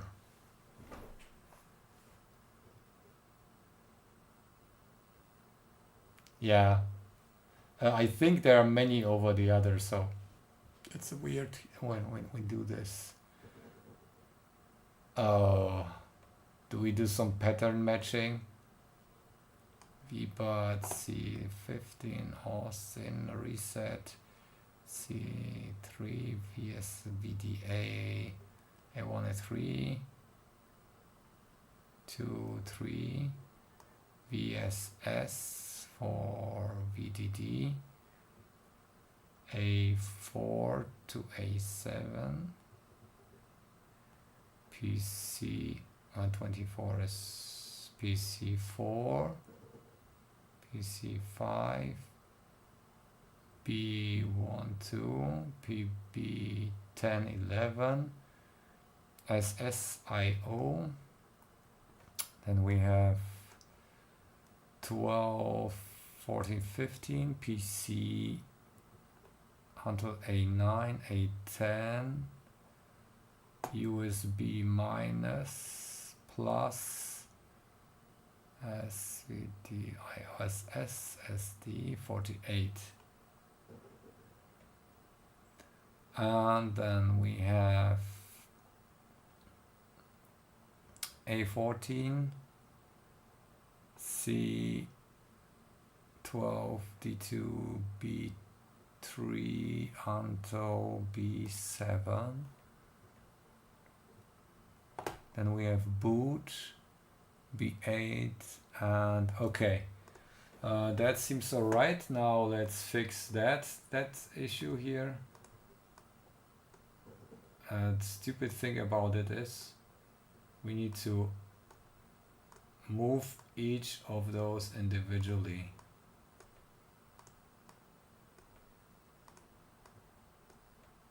And then shift everything.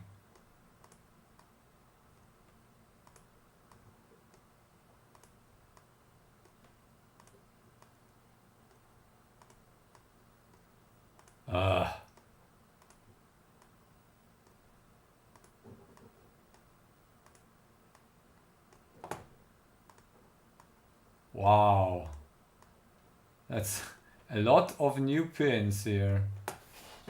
Didn't think that there were so many. Okay, let's fix that. I want to see that crap here.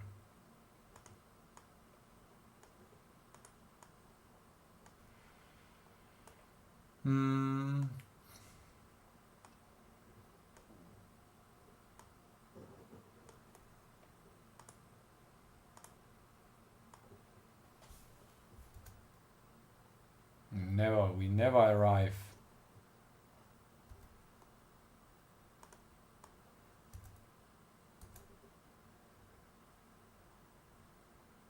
Wait, not 40. What am I doing? Yeah, I know. Let's do this first. 9 Where's 10? 10, 11. 10, 11.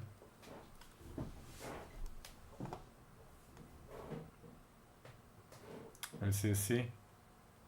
Is there a KiKit footprint? Are you using the an importer for that? Sure, yeah. Is it?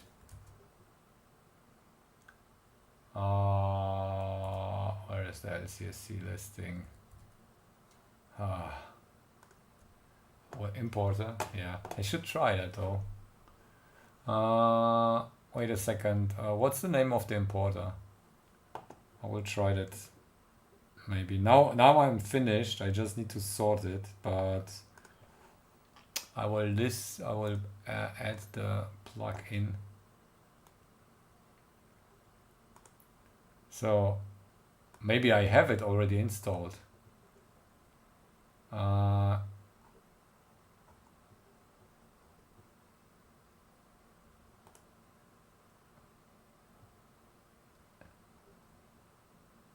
Import GUI for KiKit. I have this. Oh no.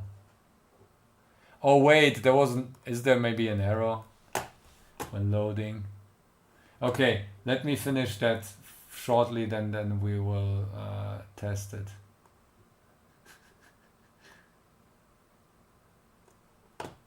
$17, $18.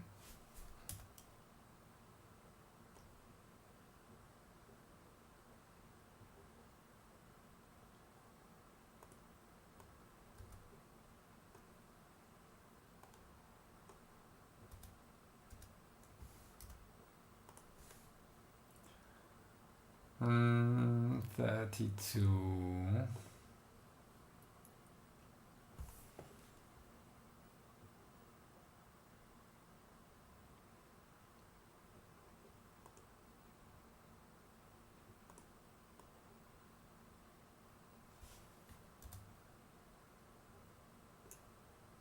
$41, $40.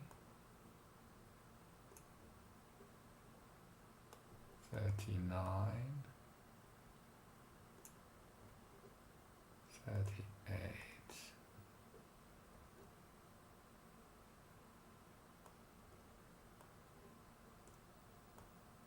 Yeah. I should work smarter, less harder.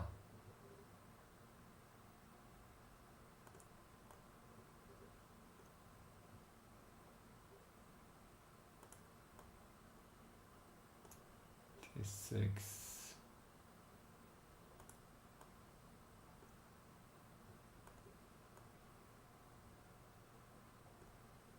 Four.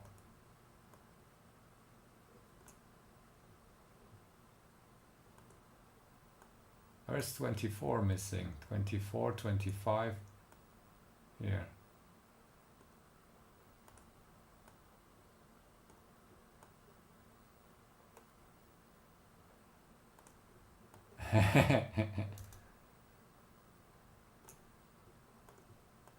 I guess it's a quite as expensive thing to do. Let me do 51, 52, 53, 54. Look at that. They line up.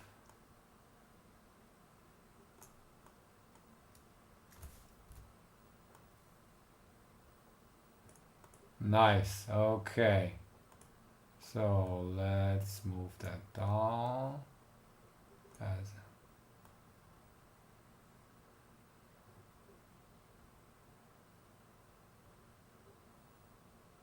Oh, thank you. Term and dreams. No, term and dreams. Not term and reams. It's so hard. Welcome to the stream.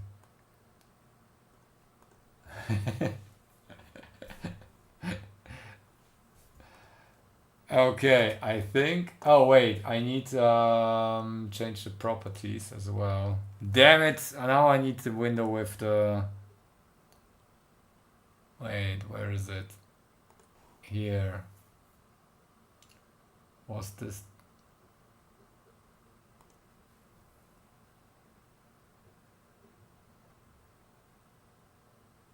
Nice. Whatever that means.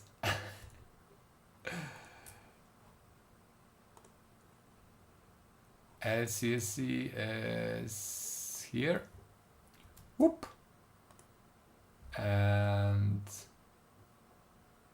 manufacturer part number.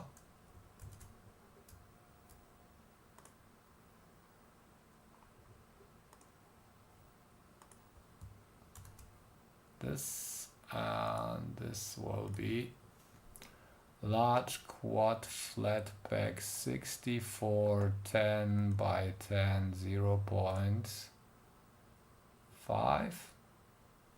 Yeah, I think it is 5. Why would they do 0.4 of the sudden? Packaging. No, they're all. Oh, QF. Yeah, that's QFN. Not the large quad flatback here. Okay, so 10 by 10, 5. Okay, that's the right one. Ok. Save and sorry, no, not sorry. Here we go. Let's find out by placing it, and this will be the last part that we do. 64. Wait, huh? Oh yeah. It's the new one. Look at this. That's why I pay 30 cents more for that one. Okay, now I should group the names by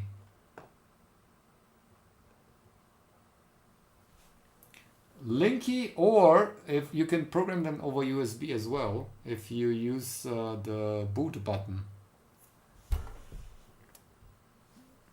They have like a DFU mode.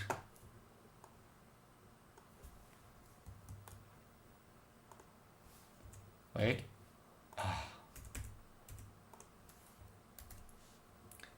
Okay, so let's start with A0.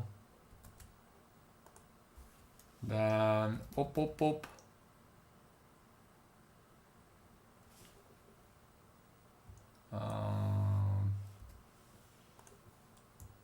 XV4. Pop. That's A. Adds to B. Pop. PB.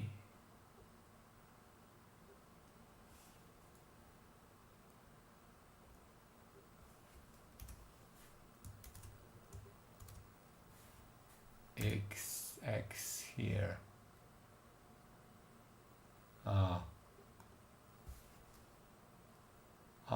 1, 2, 3, 4, 5, 6, 7. Oh, let's do all of them. Okay, so we need 5.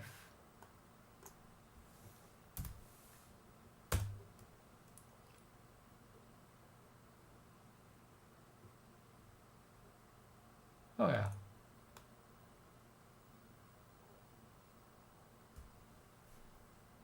Wait, we could use A8, 9, or whatever.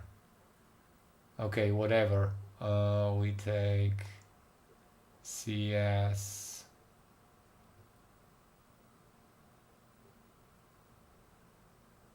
A13, Yeah, that's really nice. Nice. Okay, let's see. We have 4 here. Let's take 4.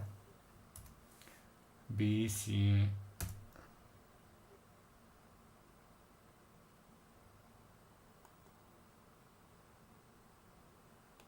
It's the 80 user Spectrum with RP2040. Yeah.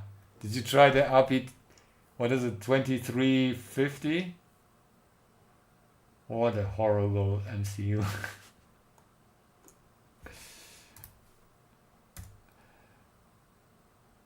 Horrible because I struggle with that. That's the only reason I say that. I don't mean it really.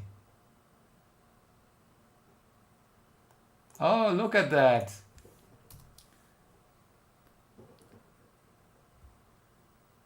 Yeah, 2030. Yeah. Look at that, 6.7. People, look at that, 6.7.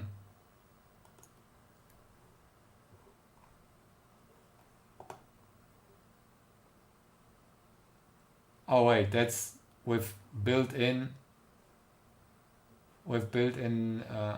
Wait, 35? What?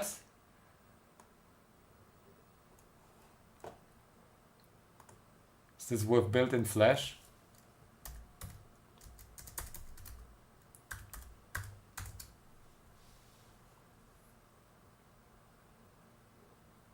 No, wait, 2350. You mean, huh? Oh, C, and now let's check out D. Yeah, the newer one. I made a board, it doesn't work with the new one. And I don't want to talk about it. Where are the D's? Give me the D. Yeah. Shoot, where is it? C, D2. It's so scattered.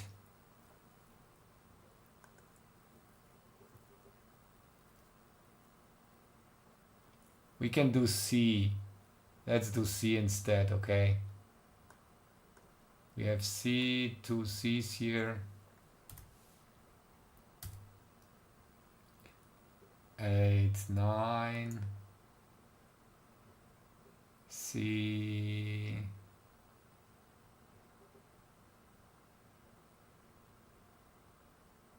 Wait.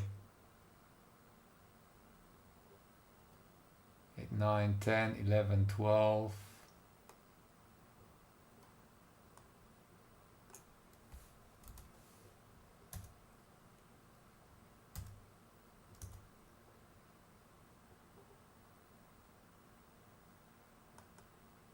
C. Where is more C's? More C's. More C is here. Oh, that might be the bad choice here. Anyways, we have plenty of.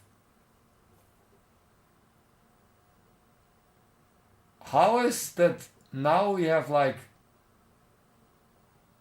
8 pins more or something? Wow. Okay. Yeah, that will be sufficient. Let me check if the 2 SPIs are scattered across all the. Yeah, that would be great. That would work. We have enough chip selects, and we can, if we can keep them all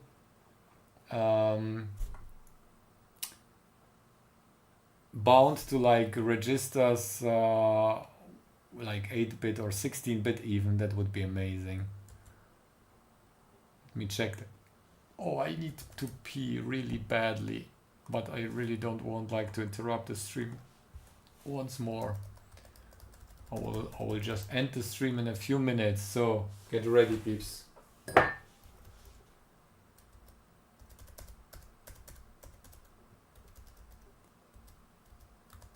Where's the pin mapping? Pin mapping, pin mapping. Where's the pin mapping matrix?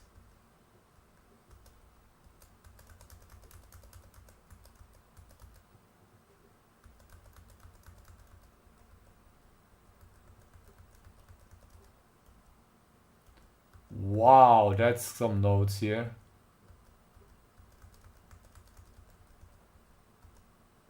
Here.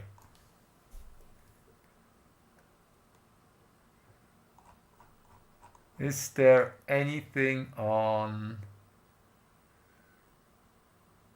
We need SPI, SPI I to S, SPI 1, 3.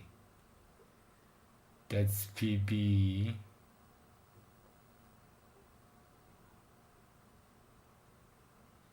SPI 3. What options do we have? We have only, I think we have only 2 SPIs. SPI 1.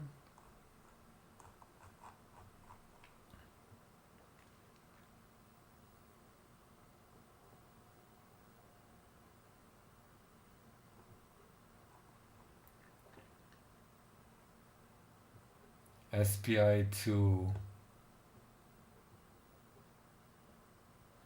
MCK. Oh, there's I squared S. Okay, so PB is basically occupied here with SPI and PB. Oh, that's cool. We can put SCK Miso Mosi. So PB would be SPI 1 and 2. Which ones are that's we used PB 10 damn it. But we can shift it to PB 7. We can use maybe PA. No, we used PA, PC, PA 8, 9, 10. Where's more PA? Nope. Shoot.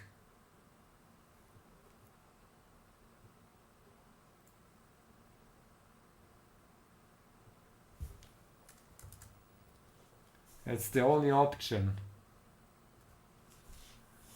Because SPI 2, we need both, is on PB. And SPI 1. Is there another option for SPI 1?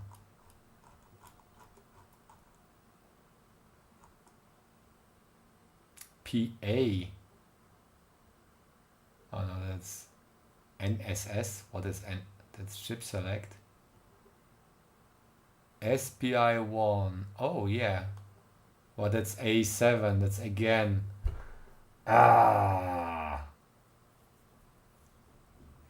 So I need to sacrifice A or lower B on that.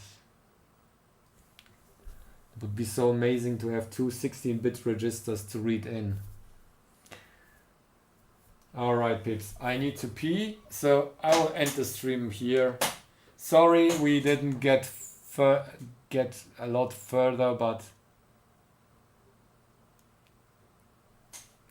yeah, I need to check basically with the matrix what pins are available to me.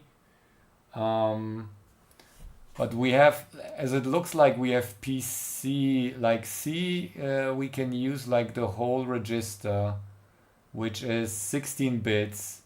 The problem is PB is occupied with peripherals that we need. And PA, PC is only a, wait, PC is what we do. Yeah. So we waste like few cycles to combine the reads from the GPIOs to a single 32-bit data. All right. Thank you, everyone. I see you next time. I hope I can figure that out and find a good compromise. But it really has to be thought through down to the code level, because if I would like stupidly design it and then in the end I made it the device and we need like 10 clock cycles to read in 32 bits because we picked the pins wrong or whatever, that would be horrible. All right, I hope you had some fun with this, with the things that you did while you were listening to the stream. Check out Pluribus, nice series, and I see you next week. Bye bye.